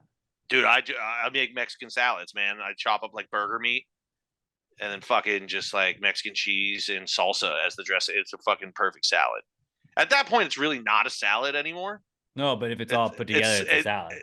It's like you put croutons on it. At that point, it's basically just a chopped up burger. Like when they But call it's those fantastic. burrito bowls, they're like, it's a burrito bowl. It's like, you can just say it's a salad. Burrito salad. Yeah, I like. But that's the thing. Sometimes you don't want to get. You're like, I don't want a fucking salad, but it's a bowl. We're just taking more of the bread because I know you're cutting out carbs, king. You're like, fuck yeah, this is Cool. still Add manly. sour cream then. Add sour cream then to make up for some of those calories. God, I want one right now so badly. I feel like we're gonna definitely touch on something similar to this in the answers segment coming up, but this is one of those type, like maybe salads, like a boomerang type thing where like everything's a salad, whether or not it's a shitty salad. It just every food item is a salad. Is it a shitty salad or not? And it's like your salad, Mexican salad, fucking dope salad. Burritos are really just salads that just have tortillas around. Well, that's another discussion for another day, really. I can't wait until you can finally just start doing this to your daughter instead of me. She's gonna love it. She's gonna love it. I'll have her listen to the podcast and be fucking. She can go into first grade and be like, my report is on how everything in the world is or is not a boomerang. Gonna crush. Teacher's gonna like call home and be Look, like, she we're said gonna this. put your You're gonna be like, daughter- yeah. You're gonna be like, yeah, I taught her that. We're moving your daughter ahead 3 grades. Actually, she's gonna be in 3rd grade tomorrow. Fucking let's go. You Thank might be you. the only person that I don't recommend homeschooling their children. I would never homeschool my kid because I'm not that much of a fucking conceited fuck that I think that I need to teach my kids over a fucking regular teacher. Well, I apologize it's not if so you're much- actually a good homeschool teacher, but like I really feel like it is kind I of don't like think It's not the regular. It's the policies behind the teachers, but that's a whole other thing. But It's like yours- anime. I just mean that, It's like anime. You're I judge real you judge dumb. those homeschool kids. You judge the homeschool kids a little bit. You're like, oh, you went to homeschool? That's the thing. If you're gonna homeschool them, one, you got to make sure they're not good at spelling bees, because then you're like, okay, that kid's a nerd. Two, you gotta have them in local sports. You gotta have them around regular kids and not just other homeschool kids. They Says need to us. go through the fucked up things that you go through being in public school. Yeah. It's fun. It's really right. fun, actually. Last listener / viewer submitted not cool. It's from Bro Brad at DeLong Dude on Twitter. And Bro Brad says, this is embarrassing as fuck, but I sent a specimen into Cologuard and they came back saying the sample was too large. What the fuck? I'm a big dude. I gotta send another one. Pinch it off. Cologuard, if you do not know what that is, it is where you poop in a box and send it back to them, and then they test it and let you know if you have possible colon cancer or not. It's a pretty solid like situation that they've set up. We've joked about how like it is weird that you just have like a poop box. They always joke about how, or in the commercials they talk about how it's a discrete package that it comes in. But we had this guy at my apartments that had the Cologuard box show up. It was like, that's not discreet at all. Hey, the It's box discreet if you shit don't in's know here. what Cologuard is. Yeah. But those commercials are on all the time. But yeah, okay. I mean, I guess it's discreet if you don't know.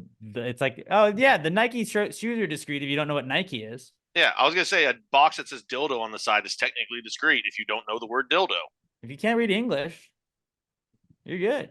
Yeah, so, everything in Spanish instructions is discreet to me. So basically, Bro Brad pooped into a box, sent it to them, and they said that his specimen was too big. If they're do they have to measure the whole poop, or like do they? That's what I was saying. Just like grab a spoon and scoop part of it off. Yeah. Man. Cut it in half. So like it ruins the structural integrity of the poo when we cut into it. I'm 99.99999% sure they're not sending it back to him, but that'd be absolutely hilarious if they had to send the specimen back. Return to sender. We thought you might want to keep this one. This was impressive when we thought you might want to keep it. It's just got like a gold star on it. Like, well done. Look, we can't do anything with this, but neato. Also, Brad, congrats on having a large amount of fiber in your diet and being regular. Good for you, dude.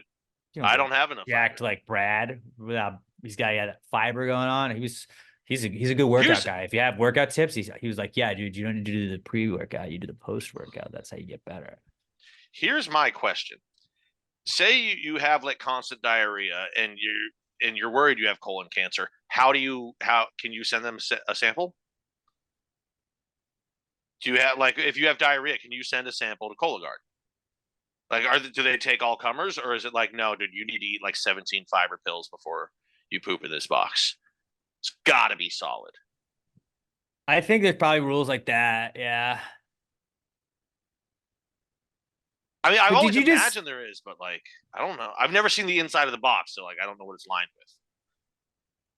with. I've never had to do that yet either. But I know, like, when you pee in a cup, like, you're like, oh, the cup's getting full. Let me, pinch it off real fast, and then put the cup over here, and then I'll finish what I'm doing, and then you're good to go because you can kind of see it. You can't really see like, well, the cup's sort of full of poop. Let me just stop pooping right now. Like, you kind of like, you're done when you're done, It makes me think of in Out Cold when they're drug testing all the employees and everyone walks out. They just said, go to the bathroom in the cup. Everyone walks out with piss, and one dude just has a turd hanging out of his piss cup. Maybe that's what it was. Maybe like it didn't even fit in the box. Brad, how big are we talking here? Did you? I'm gonna DM him. I gotta know. Like, Brad, if it was that big, I need to know if he took a picture, and also I need to like look up what the size parameters are for Cologuard, because if it was so big they couldn't accept it, and he didn't think it was spectacular, I need him to take a picture of his next poop and send it to me, because that means that our man is taking just epic, massive shits. And as a dude, I need to see it. On the YouTube version of the podcast, go to our YouTube channel, Past Great Podcast on YouTube, watch this episode, and I want everybody to comment the poundage they think of the specimen. Well, actually, poops are measured in curricks. Curricks. All right, then do curricks. then do Keurig, but just pretend it's pounds. I don't fucking know. But just put a number there and then just be like, whatever K. And that, like, don't say anything else. Don't say anything else. Like, don't, like, if you haven't read, like, people are just like, why is everybody making estimates right now? And then that'll be funny. But go do that on our YouTube channel and then also tell them what your spirit animal is.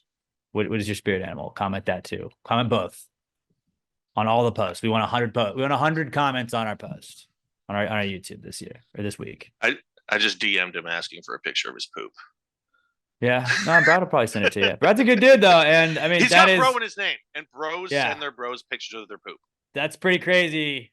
Pretty crazy, not cool, but we had to use that one. We had to use that one, and I've been waiting to talk about that one since he sent it the other day. I hate it sometimes. Like if I get him sent to me on like a Saturday, I'm like, fuck, I would want to talk about it now, and like I don't want to go back and forth on Twitter with you because like I want to be able to have the discussion. It's like, all right, I'll just eat this right now and just hang on to it. But, like, Don't the eat second I the saw poop. this, I was like, well, not the poop, but like This isn't the NBA. yeah, that's true. That's true. All right. I'll go first with my not cool this week. Could have been a comeback kid, but it's mosquitoes. Mosquitoes are fucking back, dude. And holy shit, they are mean this year. They're bigger than I feel like they were. And maybe it's just because like it's been a minute. But today I was taking my dog out when I got home from work and it's hot as fuck. It is 90. It's in the 90s here in Texas. And I was walking my dog and it's almost worse during the day in the shade than it is at night because during the day now like they're hiding in like any spot with shade. So if you walk near a tree, like you look down and it looked like I was a fucking Dalmatian.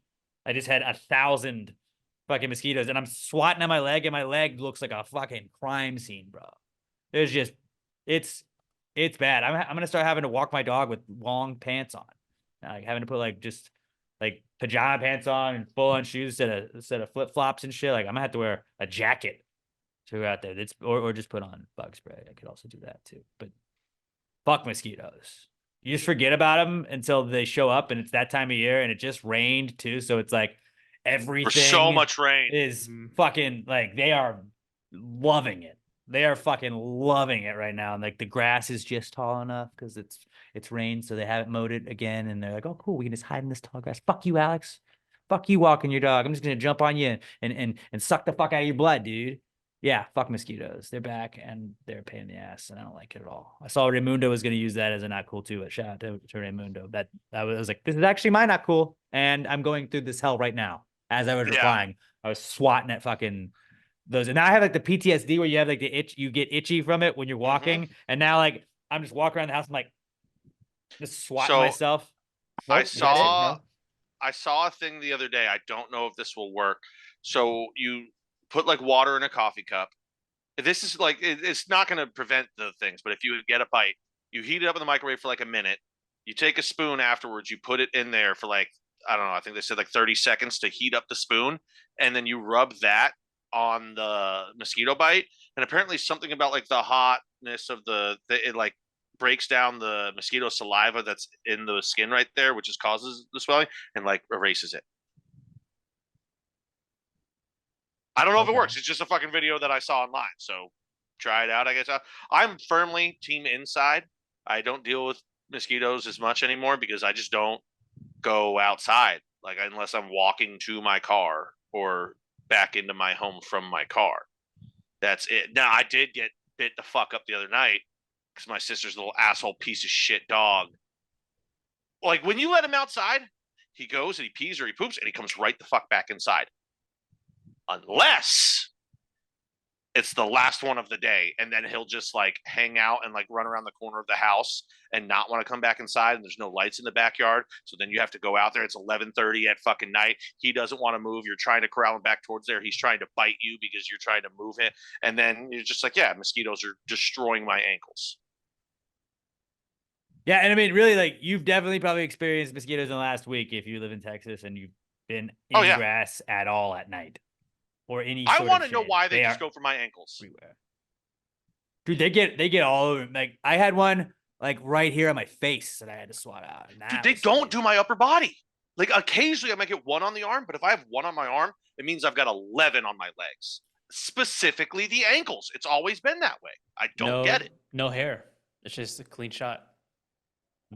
I am Screenshot very to- hairy on my legs. On your ankle though?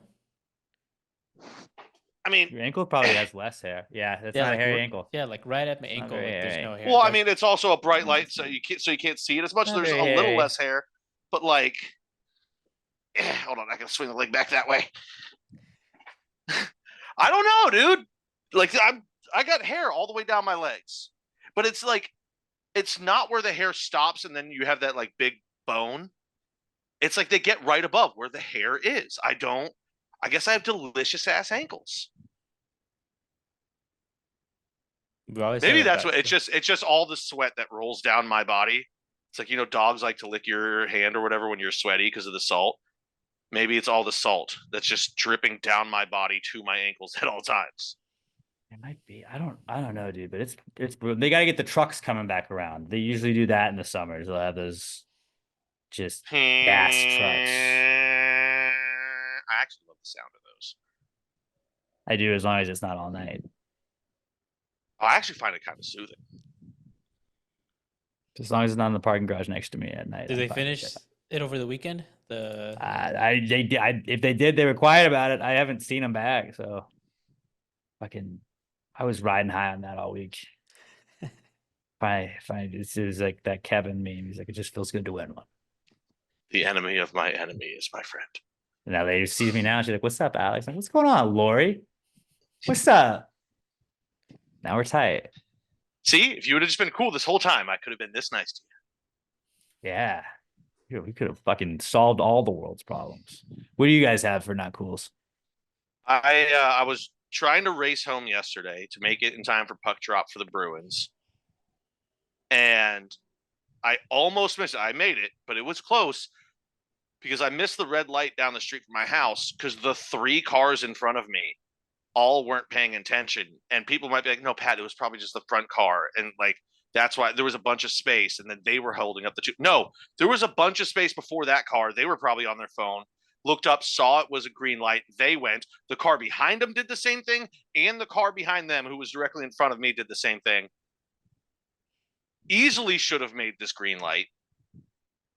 No, the last car and me both don't make it through.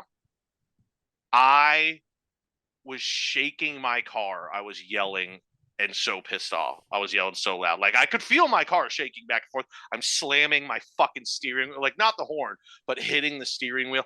I was so angry. I think I also had to shit at the same time. So that was probably part of why That I was adds so to it, angry. yeah. But man, like when I understand if you're the first person in line and you look down at your phone and you miss it because there's nothing in front of you. If there's a car in front of you that moves, your peripheral should be able to see it.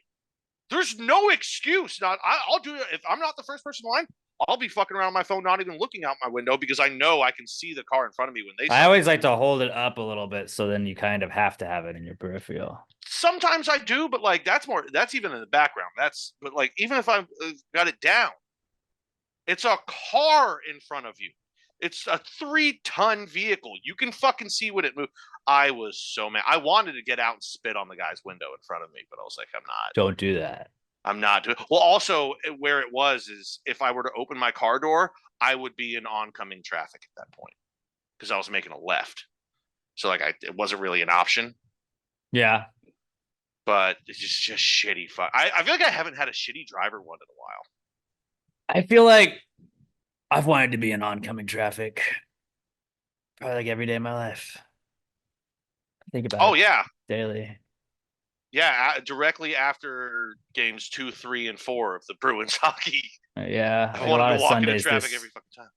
A lot of Sundays this NFL season. I was like, I wish I was just right in the middle of traffic, full speed. That meme where it's like going for a nice drive to clear my head, and it just shows them driving into oncoming traffic. And then, actually, I don't know, Robert, is yours going to be Blanco? It was going to be a little bit, but you can go ahead. Okay. Well, I was just going to say, my other not cool is the MLB for just being full of fucking shit and applying completely different rules to the Astros than they apply to every other team and all the other players. Ronel Blanco, the refs come out and go, dude, your glove is sticky. You're fucking tossed. And he was like, I don't have anything on either one of my hands. My hands are completely clean. Yeah, he was like, They're like, "Here's no. my hands," and they didn't even check them. Didn't check him, just toss him out immediately. Meanwhile, they You know what let Jesus would have done? He would have washed his feet. So those I commercials lost- taught me. I had the fucking tweet pulled up, but they let I think it was Yamamoto. Glasnow and Scherzer both go. They let them go wash their hands and stay in the game. They let Yamamoto change fucking gloves, and there was another guy that they changed gloves. But then all of a sudden it's the Astros, and it's not a big like national name pitcher, and they're like, "Oh no, you're gone. Everyone else can just wash their hands and stay in the game. You're gone." And they just announced that it's a 10-day suspension, which means like, yeah, Two starts. they tested it, and he obviously had something there. But like, well, then why the fuck does everybody else get to wash their hands and change their glove? But for us, we get fucked. Yeah, Fucking Rob Manfred. Pretty much. Just trying to, and you know what? We won the fucking game anyway. Astros are on a 4-game winning streak now, Robert? I think 3. 3 games? Yeah. Gonna be 4 today. And then it's gonna be 5. Then before you know it, it's gonna be 9. The Astros gonna be right fucking back in it. And come October, everyone in the league's gonna be all pissed off when the Astros are back in the ALCS. They're all crying at home. Against the Yankees, playing the Yankees in the ALCS. Maybe. No, it's actually gonna be the Red Sox, which is surprising. No, they're. Where are they right now? They're right there. I think they're Boston. in second place. Well, I mean, I know Boston. Are they in Boston? I don't know. I don't know if they are. Are they in Boston? They might be in Tampa Bay right now, but they've been fucking The shockingly team good. located in. They're I in think third it's place. Yankees. They're in third Yankees place. Orioles. Yeah. They're Orioles, 5.5 Yankees. behind the Yankees. But you know, if recent history teaches us anything, Yankees are going to fade. Stop saying that. I know that's gonna happen, but stop saying. Sorry, fuck. I keep forgetting you're Yankees. Stop Even though saying you're wearing a Yankees hat. It's just bred into me as a Red Sox fan to shit on the Yankees. But yeah, Astros are going to be back. We're just trying to get healthy and get pitching back right now. And they're like, "Oh, your best pitcher? Yeah, he's gone. He's out for the next 2 starts. Fuck." Yeah, that They're was just weird. gonna- It was. They're just going to keep trying to shit on us. Ain't going to work. We need to find a way to like plant cocaine on the umpires or some shit like that to get them back. Bro, How like, can we get him back? Like The- he Put was like, rosin on him and it's W- cocaine. or what just needs like to happen- Photoshop that picture of him checking Rennell's glove, but just like make it look like he has cocaine all over his face. He's like, what is this? This guy's all coked up, and we're like letting him make decisions. Can someone make a Photoshop of Angel Hernandez? Like anytime that he takes his mask off after throwing somebody out because he was bad at his job, just Photoshop his eyes to be like all cross-eyed. and crooked. Whoa, with the eye thing. Can you Photoshop him to look Careful. like one of the 3 blind mice? That's better. What do you mean careful? What did you think I was going to say? Well, we had the whole eye. You were worried when I did the glasses with my hands last time. Well, You're we like, were talking "Oh." about Asians. Right, but you were. I thought all I yours said was was more cross-eyed. problematic looking. I said Yours was- cross-eyed. Don't do that. Screen grab that though. Screen grab that. Don't you what? I'm literally not doing anything offensive No. for the first time in my life. Don't There's- put things there's in not your very eyes. many Don't times put when I stuff can in your say, eyes. 100%, I was not doing anything offensive. That's one time that I know that.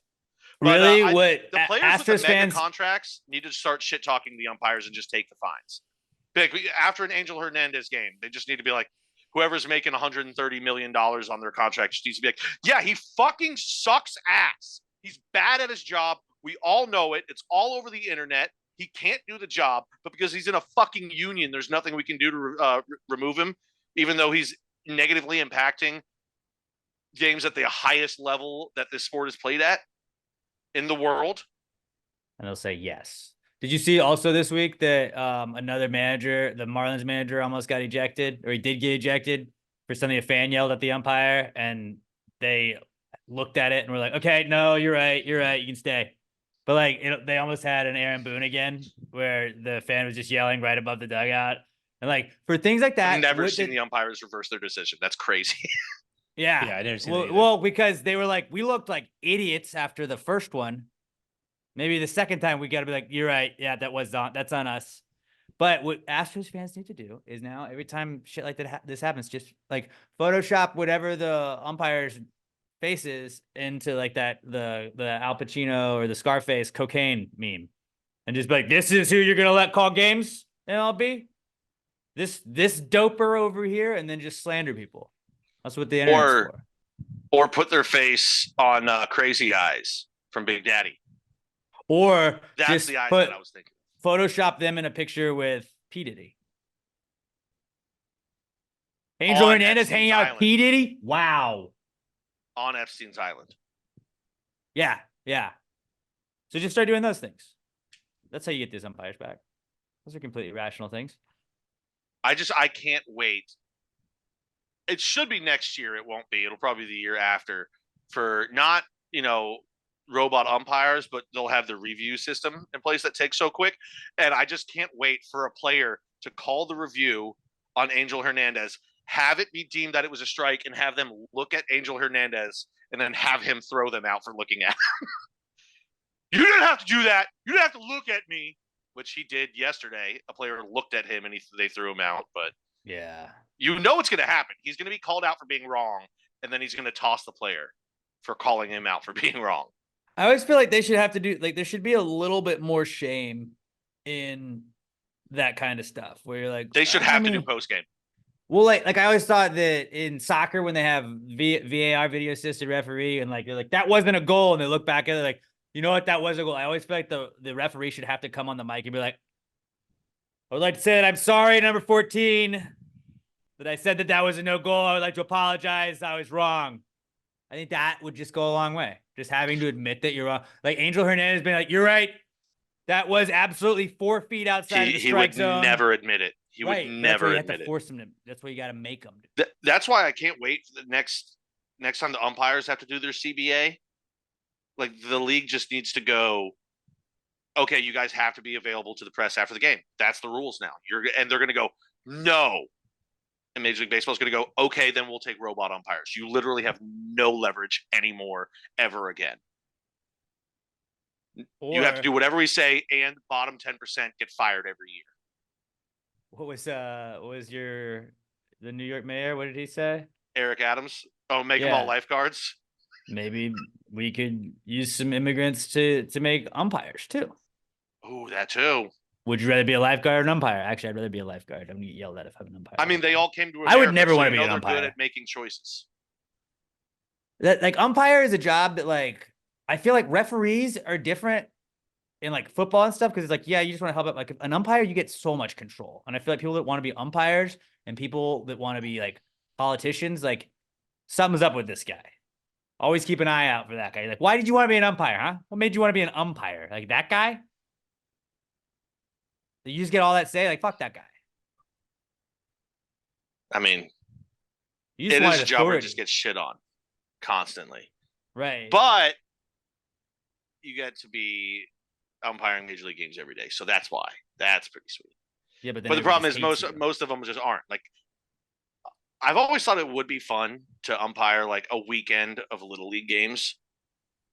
And away I would no, just because the first time a parent booed, I'd be like, dude, there's 6. There's 6. Shut up. Your kid's not even good. I would shit talk the parents right back. I think you can either leave or I'm going to shit talk you. And by the way, your kid strikes down is now an inch wider. Just your son. What are you going to do? You got no other ups. Is there a rule for Little League baseball and like how many people you're allowed to eject? Because I would love to be an umpire. Like, like you can't do that. He went to you. You're the kid over there. Stop spitting that gum on the ground. Someone's gonna say, get out of here. Like you just ejected everybody's families. Yeah. I'm so happy my dad was never a yell at the umpire. This is my diamond, boys. This is my diamond. My dad did get into a shouting match with an opposing coach one time in the middle of a game. And my dad called the guy fat and bald, which looking back, it was funny. At the moment, it was kind of embarrassing. But it was actually very funny the way my dad made this other coach shut up.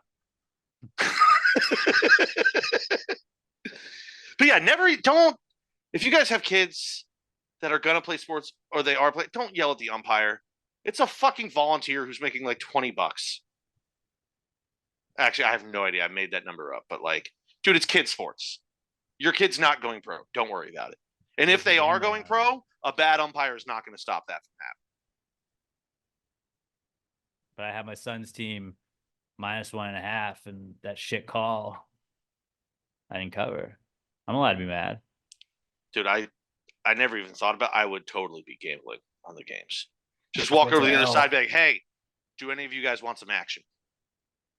Just Wait walk till up L to the other starts dads. playing sports. You can just start showing up to that, and we'll put lines on it, like playing that fun, fair, positive soccer where like they don't keep score, but we're like we all fucking. Oh, you can't. Oh, I'm putting my here. foot down. I'm putting my foot down. You're not allowed to enroll your daughter in that one. You got to find a different league. I always thought it'd be funnier to do that, but like just be like, all right, yeah, there's no score. It's 4-1. You guys are fucking kicking their ass. Let's go, guys. What the hell are you doing? Like, we're supposed to be having fun. Yeah, obviously. Doesn't look like I'm not having fun. Does it look like I'm having fun? Because we're getting killed. The Yeah, league they took doesn't the keep score down because you suck. but the dads do. Right. Like, I know what the lines are. Fuck. You don't think I'm paying attention? Come on. I can count. I can Just count. playing basketball, we put the total over at what, 8.5 points for the game. Yeah, probably good, depending on what age group. But yeah. All right. That was the not cool segment. Robert, did you do yours? It was like tied in with Pat and Blanco. Oh, the René Blanco one? Yeah. Mhm. Okay. All right. Well, then let's move on to the answer segment. Wrap this bad boy up.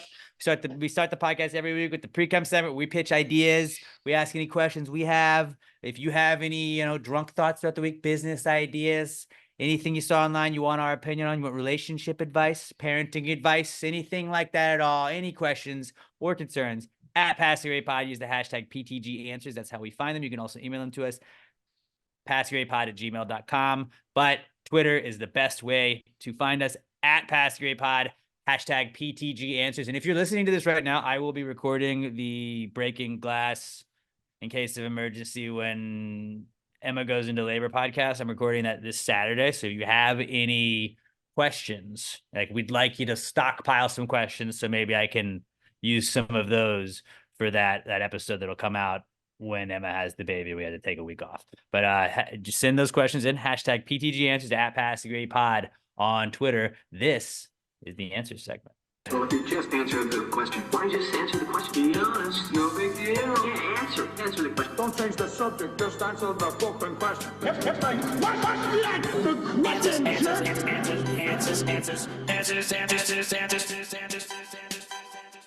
Any questions? All right, let's Hey. start. What you got? Real quick, I did just see the whole Yamamoto thing. He had white lining on his glove. That's why he was asked to change his glove. Okay, It wow, wasn't. fucking- It wasn't a sticky thing. Yeah, he's using an illegal glove. Throw him out. I heard he was using those white lines to, like, they were betting lines. He was like over under, like when he moved the Mhm. lines. Mm-hmm. And the umpire let him do that so he could snort cocaine off of those lines. Yeah. Just because Asians like to gamble, he gets away with it. It's bullshit. Ashley Wilkins has our first question this week. She's at Buster Healer Mix on Twitter, and Ashley says, "What robot animal do you think you could defeat in a fight?" The bird, obviously.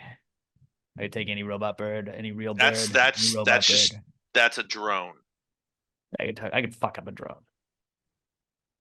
In a fight, Those blades are spinning pretty fast. you punch under, dude. I mean, I was thinking Punch more like a under. drone with missiles. No, that's not an animal. But I mean, it's a robotic flying. They thing. don't Sounds like have- a bird to me. No. What robot animal do you think you could defeat? I mean, really, the basis of all this would start at that Boston Dynamics dog, the flamethrower dog. Could not defeat that, so it's got to be smaller than that.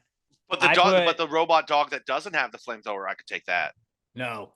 Oh yeah, What about the it's not. robot It doesn't dog, move like, well laterally. Kids toy robot dog? I forgot what it was called, but it had like Oh yeah. those flappy. Oh yeah, I ears. could fuck that thing. I'd kick it into a wall.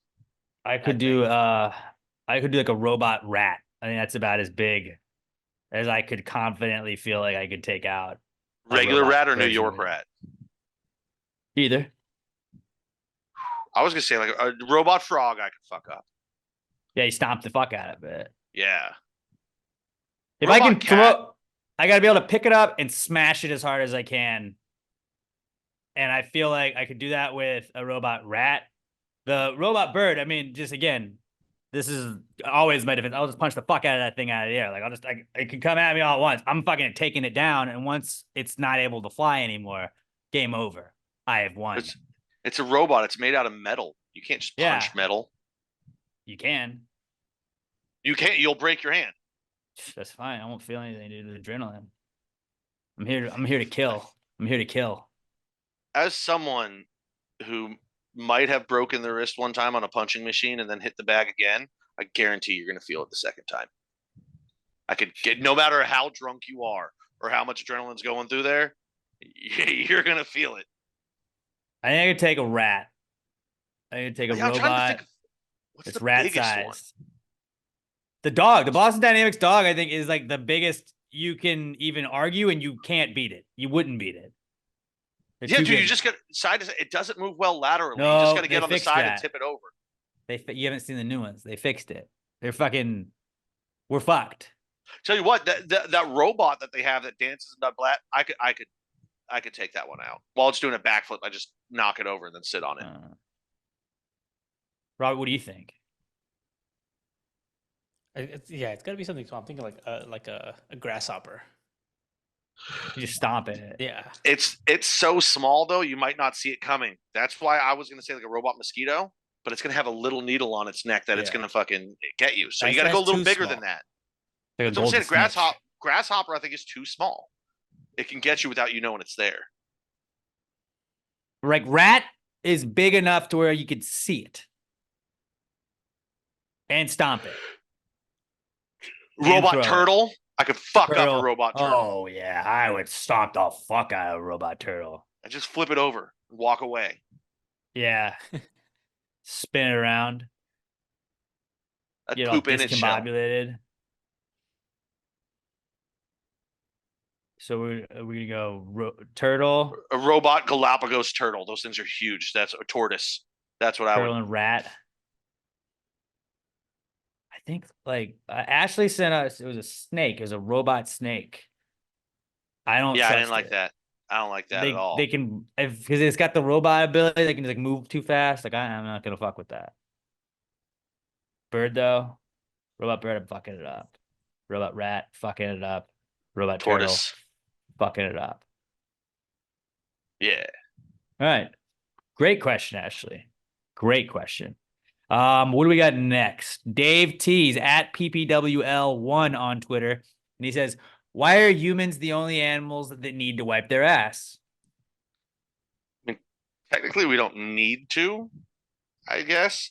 But I think we're the only animal that really has like ass cheeks like we do that would get in the way. Most other animals, like dogs and stuff, there's no cheeks there for poop to get on it. They just kind of squat over, poop comes out, done. There's nothing for it to hit or get caught on. Even like chimpanzees and apes, you ever looked at their ass? They got no ass. They got a Hank Hill ass. I didn't think about that. But us, because of the way we poop on the toilet and then we stand up, butt cheeks close back together. I just figured we were like the only animal that really felt shame and like felt like, oh, this is dirty. Not this is just how I am. The monkey's like, oh, I just took a shit. I don't get a shit. Let's go. Like people are like, I should make sure my ass is clean. And also now you really don't need to. Bidets are even in America now. They are. I mean, there's like a lot of factors though. It's just I think you still have to wipe the wetness away though, right? Yeah. So otherwise, then you just got a wet butthole. Unless you have like an air dryer. That's right. They have those too now. Probably. Yeah, I mean, I feel like there's lots of ways. I think it's because of the cheeks. Are we the only animal? Well, because I mean, and also like you got to have hands. You got to be able to like wipe your ass.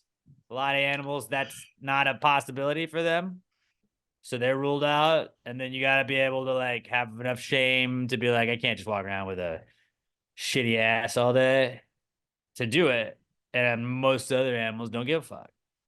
Yeah, I mean, like the only other animal that could really do it would be chimpanzees, and they'll poop in their hand and throw it. So yeah. So they don't have that shame. So yeah, I would say shame is probably number one. And hands Shame and butt cheeks. and butt cheeks. Oh, band name, Shame and butt cheeks. Shame and butt cheeks. Shame and cheeks. Sounds like a bad buddy cop duo. So one At guy's best. embarrassed all the time, and then one dude has a BBL.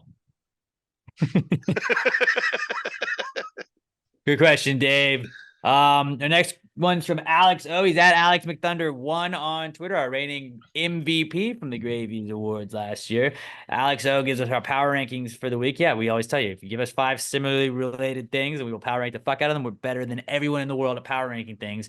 Alex O says, power rank sandwiches. He gives us PB&J, BLT, grilled cheese, meatball sub, and Philly cheesesteak. Robert, you go first. BLT, meatball sub, grilled cheese, Philly cheesesteak, PB&J. I knew PB&J was gonna be last.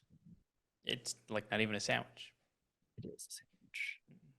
It's absolutely a sandwich. What do you mean it's not even a sandwich? It's not even a sandwich. He's just trying to make us mad. Don't let him win. Don't let him win. Fight it. Fight it. Okay. I'm back. What do you got, Pat? I'm going PB&J number 1. It's 1-1. I like Because that. guess what? It's ready to go. You don't have to cook anything. You just slap the shit together. Bam. You can, at any moment, you're at max 2 minutes away from a PB&J. Mm-hmm. It's beautiful. PB&J number 1. Number 2, meatball sub. Meatballs. It's delightful. It's a perfect, beautiful sandwich. 3, we're going to go with the BLT. Growing up, didn't really want them. I was like, there's not enough meat in there. Like, I need like a burger with the bacon, lettuce, and tomato. Now I'm like, dude, I just load that shit up with bacon. Mhm. Or if you don't want to be too full, BLT, perfect. Get some Japanese mayo to put on that shit too, bro. Okay. You're fucking living like a king. What am I at? 3? 4. 4, I'm going the grilled cheese. Simple, but elegant and beautiful. And 5, Philly cheesesteak. It's a great one. I love steak on a sandwich and everything too, but just it being the Philly cheesesteak, I think it means you have to have that yellow whiz on there, which I'm not talking shit about. I'm a big fan of yellow whiz cheese. But like, I think all of these other ones are better sandwiches, even though there's steak on that one. And the Philly cheesesteak is great. A big part of it for me is simplicity and how quickly am I going to be eating this meal. That's fair. So, I'm gonna go 1 grilled cheese. You were just talking simplicity. That's the GOAT sandwich to me because it's like, what do I need? Bread, cheese, done. Who doesn't like cheese? Psychos. pair Psychos that with don't some like tomato cheese. soup. You don't even have to do anything. I mean, really, a grilled cheese You is don't fine have on to. its I'm own. just saying. That's I'm the just best saying. part about it. But a grilled cheese, it's simple. It's the GOAT sandwich because everybody, like, I could eat a grilled cheese for every single meal, every single day, and I'd be okay with that. Grilled cheese fucks. Number 2 is BLT because BLT is awesome. It just combines 3 great things into a sandwich. Number 3 is PB&J. Simple, easy to do. Put it together like that. Number 4, Philly cheesesteak. I just prefer to call it cheesesteak. Yeah, it's cool. To me, like sandwiches, like that is a cheesesteak sandwich. Sandwiches to me are like they got to be the 2 slices of bread, not the hoagie bun. Even though you can have them as a hoagie bun. That's feel you on the way that. that's the way I looked at it. Which is why I also put meatball sub at 5. I feel like I've had more cheesesteaks than meatball subs. They were kind of neck and neck in that one. Meatball subs fuck, but like I'd rather have meatballs not on a sandwich. Although when you're like, hey Alex, we could add meatballs to this sandwich, I'm like, yeah, that's gonna absolutely make the sandwich better. I'm cool with just meatballs on their own, but I'm gonna go grilled cheese, BLT, PB&J, cheese steak, and meatball sub. The gourmet ones. I'm a simple man. I'm a simple man. You know, I don't need the gourmet stuff. I had an entire loaf of bread's worth of sandwiches this weekend. I bought a bunch of That's a sandwich good meat and feeling. bread, and I was like, I'm just going to eat sandwiches all weekend. Fucking great. I had I like 4 hate- sandwiches a day for 3 straight days. That is the most satisfying feeling when you can like make sure you go through the bread, and it's the most piece of shit feeling ever when you're like, bought this small loaf of bread. All I'm gonna have is like sandwiches all weekend, and then you DoorDash 4 times and you didn't use the bread except for one time. You're like, fuck, why did I buy this bread? I was making double-decker sandwiches, Oh, that's a good idea. bro. That's Crispy the way to do it. romaine lettuce. Fuck, Hell yeah. fuck. All right, great question, or great power rankings, Alex. So at Alex McThunder1, keep them coming. Send us your power rankings for next week, gang. And for I'm recording that episode Saturday, so give me some power rankings to do on Saturday too with our special guest. Our next question is from Josh Tree Caudle at Joshua Tree 713. I was very excited about this when I saw it come in. Josh says, much like how everything is a boomerang or a ladle, and whether it's good or bad will be determined, how about umbrellas? What good or bad umbrellas have you guys determined when not having an actual umbrella? I think this is actually nails comparison. Everything is an umbrella. Yeah.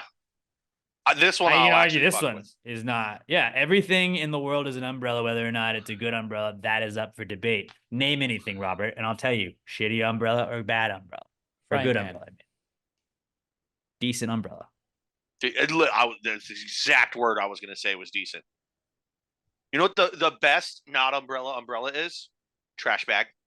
Trash bag, yeah. It's like a Trash poncho. bags are a great umbrella. Yeah, that's exactly what you're doing. You're ponchoing it, but you don't even have to stick the head through. You just fucking cover yourself and run out to your car. I used to see in like school, you see someone holding like their binder over their head. That's a shit one.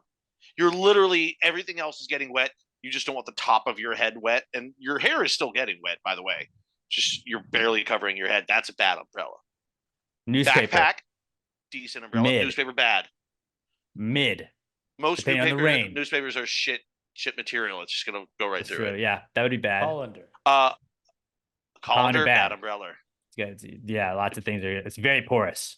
Jacket, pretty damn good umbrella. Great, very good. So you see all those business guys running around with their suit and jackets on. What else you got? What other brain busters you got for us? A baby car seat, probably a pretty good umbrella, as long as there's not a baby in it. Not full coverage, but yeah, it'll still keep you dry in general. Well, I was thinking like you turn it upside down, flip it over your head, and it's covering your back a little bit. Yeah. Too at that point. Another good one, pizza box. Very good. Pizza box, very good umbrella. Because you got layers. You have the top part, then it's got to get all the way through for it to drip. Hopefully, you've already finished the pizza, but even if you haven't, you could just stack boxes. The empty beer grate- case. The grate of a grill. Not a good, Very bad not umbrella. a good umbrella at all. Okay. You need a lot of water through that. But the top of a grill, solid umbrella. Pretty solid umbrella, yeah. It's actually in the shape of an umbrella. If you're looking at the old Smokies kind of right there, or just the regular charcoal one, that's kind of like you just need a pole and you got just a makeshift umbrella. Trying to look at things in this room that would be decent umbrellas. I mean, everything I'm looking at. A Pictures that are in refrigerator, picture frames. solid depending on how big they are, but yeah, not a lot of coverage. I mean, Just legal yeah. pad. Mediocre. That one down there. That's no free ads. We'll I don't know how to cover things. Now Well, my just blur arm is that out just in blocking. post. Now my arm is just blocking the picture that I was trying to show. But it's a big picture frame. Good umbrella. Yeah. So everything is an umbrella, whether or not it is a good umbrella or a bad umbrella, up for debate. But nobody can tell you that's not an umbrella. I'd be like, yeah, it fucking is. A poncho. I'd say it's about 90% good an umbrella. That's an umbrella on steroids, I would say. That's an all-purpose Zero head umbrella. coverage.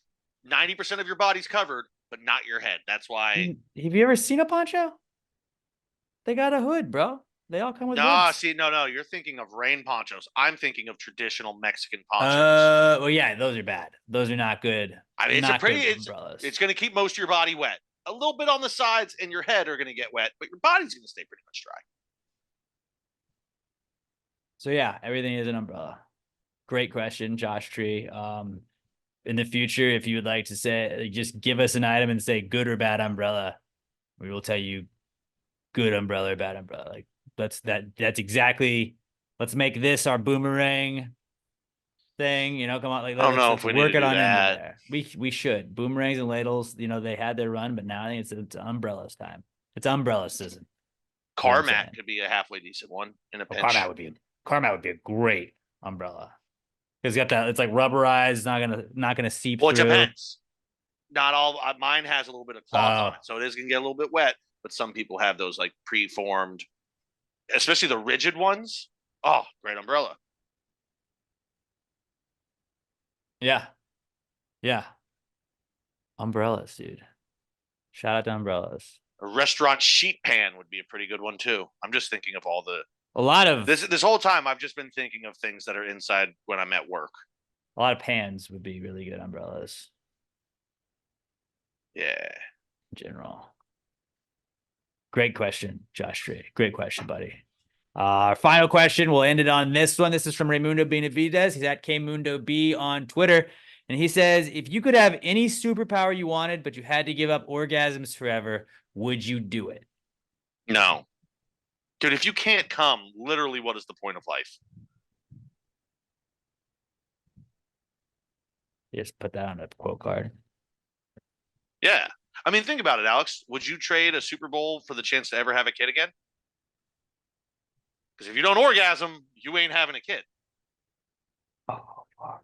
Is I my think he might. superpower? Is my superpower that I could make the Giants win the Super Bowl every year? That's not a superpower. That's more of a genie wish. That would be a superpower, though, is that I can just No. influence my team to win. Nah, If it's my not a superpower. If my superpower was that I could make the Giants win any game, I absolutely give up orgasms for it.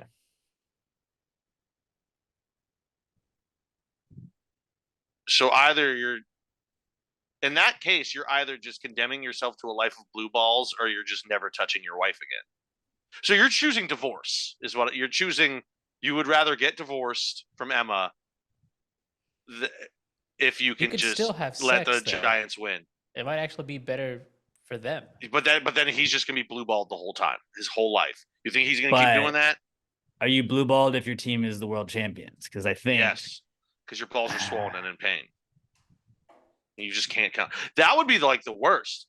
It's like it's not like you're gonna stop getting hard, and it's just like a magical thing that like stops the cum from reaching the tip of your dick, and you just can't come. So it's all there, but there's no release. Now fuck that, dude. Robert, if the Astros were guaranteed to win every World Series from now on, but you could never got to finish again, do you do that? You make that trade? I think I might have to. Right? Mm-hmm. Just It's the picturing- team. It's the team that makes you the happiest. Yeah. And I get that, I'm not gonna have any kids. I wasn't gonna say I was just picturing Robert coming. I was gonna say I'm picturing Robert's face superimposed over Brad Pitt from the Inglourious Bastards. I'd take that deal.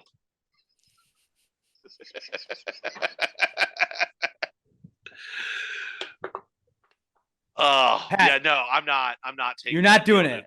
Well, which, by the way, you guys, you're already off topic again. That's not a superpower. A You don't get to superpower is determine invisibility, flight. Dude, I get to determine. What are you, the everything. king of superpowers? I'm the king. It's my I'm the king of superpower. arguing because I'm louder and will argue longer than anyone else. Yeah, but I have a mute button and I can mute you. That's a good point. You've done that before. Yeah. No, I'm not. I determine superpowers. If I want that superpower, that's my superpower. Also, think about this. You're going to make Emma feel bad because she's going to be like, I can't even make my husband come. We could work out an arrangement or whatever. If the Giants are in the Super Bowl, I'm You're believe gonna- me, I'm very easy to You're deal gonna make with. you're gonna make your wife feel not pretty. That's a rude fucking thing to do right after. I would Mother's never Day. make her like that. I'd She's never gonna make her feel get that way. insecure. I'm just saying, dude. The Giants who win the Super Bowl every year for the rest of my life. That would be the coolest thing in the world. Plus, So plus fucking think about it trade this way: that. How if you about this? can't come, you've got no excuse to not make them come 100% of the time. That's 'Cause fine. you're I not just get done really yet. good at it. I just get really good at it. Yeah, I don't think you would. Okay, Maybe. how about this? Giants All right. win every Super Bowl for the rest of your life. But whenever they play the Cowboys and the Eagles, they lose. But they still win the Super Bowl. They still win the Super Bowl. They just never beat the Cowboys and Eagles again. And I still can't come. Yes, still can't. So you got to listen to Cowboys fans shit talking you. And after a while, if you see, here's the thing But too: they if you still win win the every Super Super Bowl. Bowl, if you But win that's- every Super Oh, Bowl, yeah, I do that. I do- They lose meaning. They start to lose meaning after a while. If you're winning every Super Bowl, it's not fun to watch anymore because you know what's going to happen. If the Giants won 100 Super Bowls, I would just be as jacked every single time. It's a great feeling. If you had to, I if the hate that Giants turned into this, that's not a Super. no, if the Giants had to lose to the Cowboys and the Eagles, so that's 4 losses a year just built in, and they're to my most hated teams. But they won the Super Bowl. I do that every time. I'm like, you guys, it doesn't matter. Who fucking cares? We still lost. It's We not a just we take superpower. off when we play you guys. Who gives a shit? It's a superpower. All My right, superpower is that I'm really good at influencing my sports team. I can do would that. you take It's my superpower. teleportation or coming? Coming. And see, and that's the like teleportation is the most elite superpower. No, it's not. What's better? Invisibility. You're a fucking pervert, Invincibility dude. too. You're a fucking I wouldn't want to be invincible. No, invisibility. You can just run away from everything. Like no one's ever gonna catch you. Okay, you have to run. Running fucking sucks. Teleportation, you're just like, boop, I'm over here now. Boop, I'm We over have to here go now. somewhere else. I don't want to go anywhere else. They can just hang out. Even if you're invisible, you get stuck in traffic. Guess who doesn't? The guy who can teleport. No traffic Oh. ever again, dude. You never have to pay for fucking flights again. You don't even have to get a goddamn passport, dude. You can just teleport across the world. The police in that country are like, hey, let me see your passport. You're like, nope, boop, gone. Still I was- wouldn't take that overcoming. If I was invisible, why would I have to pay for a flight ever? Bro, You just what are walk you gonna on. do- Doors open. Go. What are you gonna do if you're hungover? Lay down. Invisible. You're just gonna lay down and not come? Yeah. Dude, if you choose invisibility, this is one I've evolved. Like when I was in high school, yeah, invisibility was the one. I want to see naked girls. Now I'm in my 30s. I'm like, you're a fucking pervert, dude. No, I just think invisibility lets you just disappear. Like I see, like, Dude, you see somebody you don't want to talk to, done. If you're invisible, eventually you're going to creep on someone and see them naked. After a while, you just run out of things to do invisible, and eventually you're going to be See, like, because I don't think I'm a you got to see creep. her naked. But Also, I wouldn't- you would become a total pervert. I don't think I would because I'm not you. Dude, how does anybody get any of their kinks? Over time, you could become accustomed to one thing. Like, that's not enough, and you got to spread it out, and you do more shit. Eventually, being invisible, you're gonna get bored with it. Yeah, You know what never gets boring? I wouldn't pick invisibility anyways. I'd pick my yeah. Your team winning the Super Bowl. That's not a never gets boring superpower. either. It It's is not. It's objectively not a superpower. Super Bowl superpower. They That's a share a word. wish. They literally a share wish. a word. They're kind of the same thing. Yeah, so does Super Bowl and like fucking Super Ball. They don't have anything to do with each other. My superpower would be that I could control things with my mind, and the things that I can control with my mind would be the scores of the Giants game. So therefore, that is a superpower. I win. I think the only one I would take then would be my superpower is to take away other people's superpowers. And granted, I would never get to come again, but then I just got to ruin Alex's thing for ruining this entire exercise. You wouldn't do it. You just said you wouldn't give up anything to do that.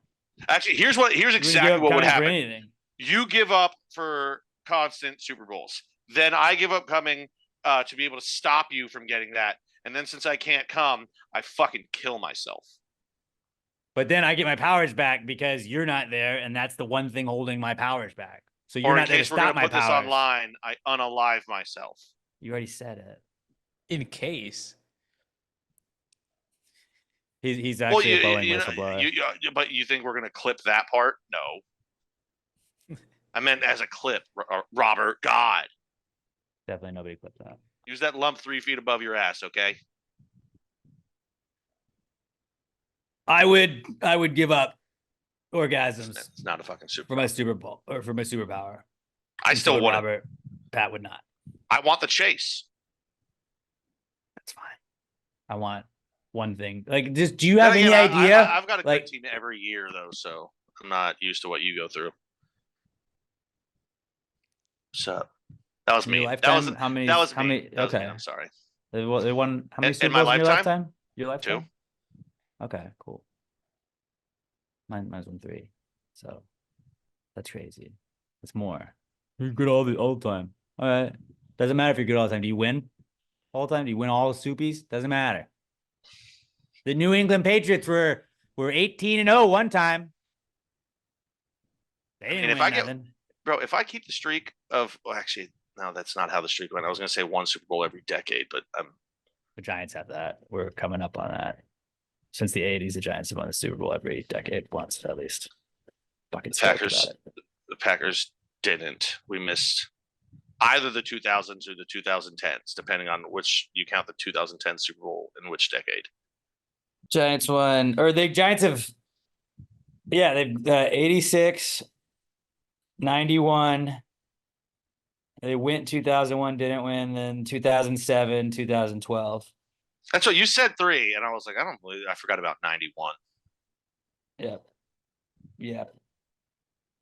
The Jeff All right. Hostetler one. All right. You just have fun not great nutting question. ever again. That's fine. My team will be a Super Bowl champion, and like every day doesn't matter. My team's going, like, knowing that your team is going to win would just, you don't have to worry about any game. It's like, doesn't fucking matter. And like, knowing, like what Robert said, gambling, but well, like, no, I wouldn't, not even for gambling. Like what Robert was saying about, like, would you rather, like, if you still had to lose to like your two hated teams both times. Like I would still have to lose 2 games to the Cowboys and 2 games to the Eagles every year. But it's like, I can sounds take boring. this loss because you know what's coming at the end of this season? A fucking championship. knowing the outcome ruins sports, though. Like, why? Not if it's a good outcome. Not if it's a goes- good outcome. Dude, it goes to the whole thing. You don't tape games to watch them later. It's a game. There's gonna be more. It's like a baseball game. You wouldn't like have 3 of them record and be like, "Oh, I didn't catch last Tuesday's game. Let me watch that one." No, like, because you know what happens already. Maybe you wouldn't. I watch film, bro. I don't watch film. I just go Watch out and I film. be excellent every time. Film is a crutch for the weak. Guess it's a personal life choice you make on your own. Great questions, everybody, on the answers segment, guys. At PassGreatPod, hashtag PTG answers. Matt, Alex, J Middleton, Pat's at not Pat Dan, Robert is at Robert Barbosa 03.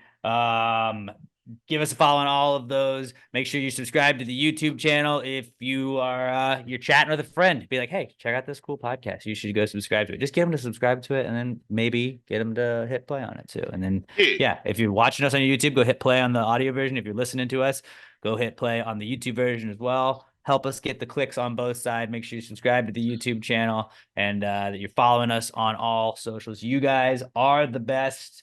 Yeah, I got send me some extra, like, load me up with some answers questions, and if you got any not cools, load me up with some of those. I'm gonna be recording an episode on Saturday, and with that, I guess that's all we got. Let's guess some random people. I'm gonna go Donald Glover.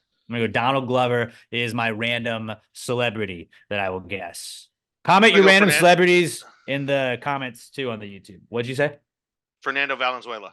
Fernando Valenzuela. What do you got, Robert? I'll do Queen Latifah. Queen Latifah, Fernando Valenzuela, and that'd be a hell of a dinner. Glover, right? That would be a hell of a dinner. Here we go. We're starting with Gillian Anderson is the first person. Neil Armstrong. Trying it again. Great American. Let's run it back. Same people. John Turturro. I love him. All right. Third one's Charm. Queen Latifah, Donald Glover, Fernando Valenzuela. Who's it going to be? 3, 2, 1. Jamal Duff. Professional football player. He's Michelle from Dodgeball. Okay. See, it really is random celebrities. Kept saying one more and we kept doing it over and over until like, how many do you think it would take before Bobby said something? Like, you think he could stay quiet for 5 consecutive minutes of that? We could probably do 10. If we did fast like that, if we were just taking forever and we had to guess like a new person each time, he would get really fed up fast. That's why I don't ask us to go around the room again. I always have like 4 in case for some reason you guys just pick the 2 random people that I had. Like, there I got backup. I had Lady Bird Johnson, Tina Fey, Tom Hardy, Muhammad Ali, and Aubrey Plaza. I just try and think of the most random people before we start. And then it's like, let's go with that one. All right. Well, nobody's got it yet. Good luck, everybody. Maybe one of us will get it next time. Have a great rest of your week. We love you guys. Until we talk to you next time. Pass the gravy. Yeah, bitches. Gravy, gang, gang, gang. Baby, pop the top and let it spread. As we're listening to Past the Grave. Hey. We're going fishing for your bitch today. We're drunk in Houston, eh? And we go ahead and lick and we'll get rich today. Rich, bitch. Houston, Texas, hometown.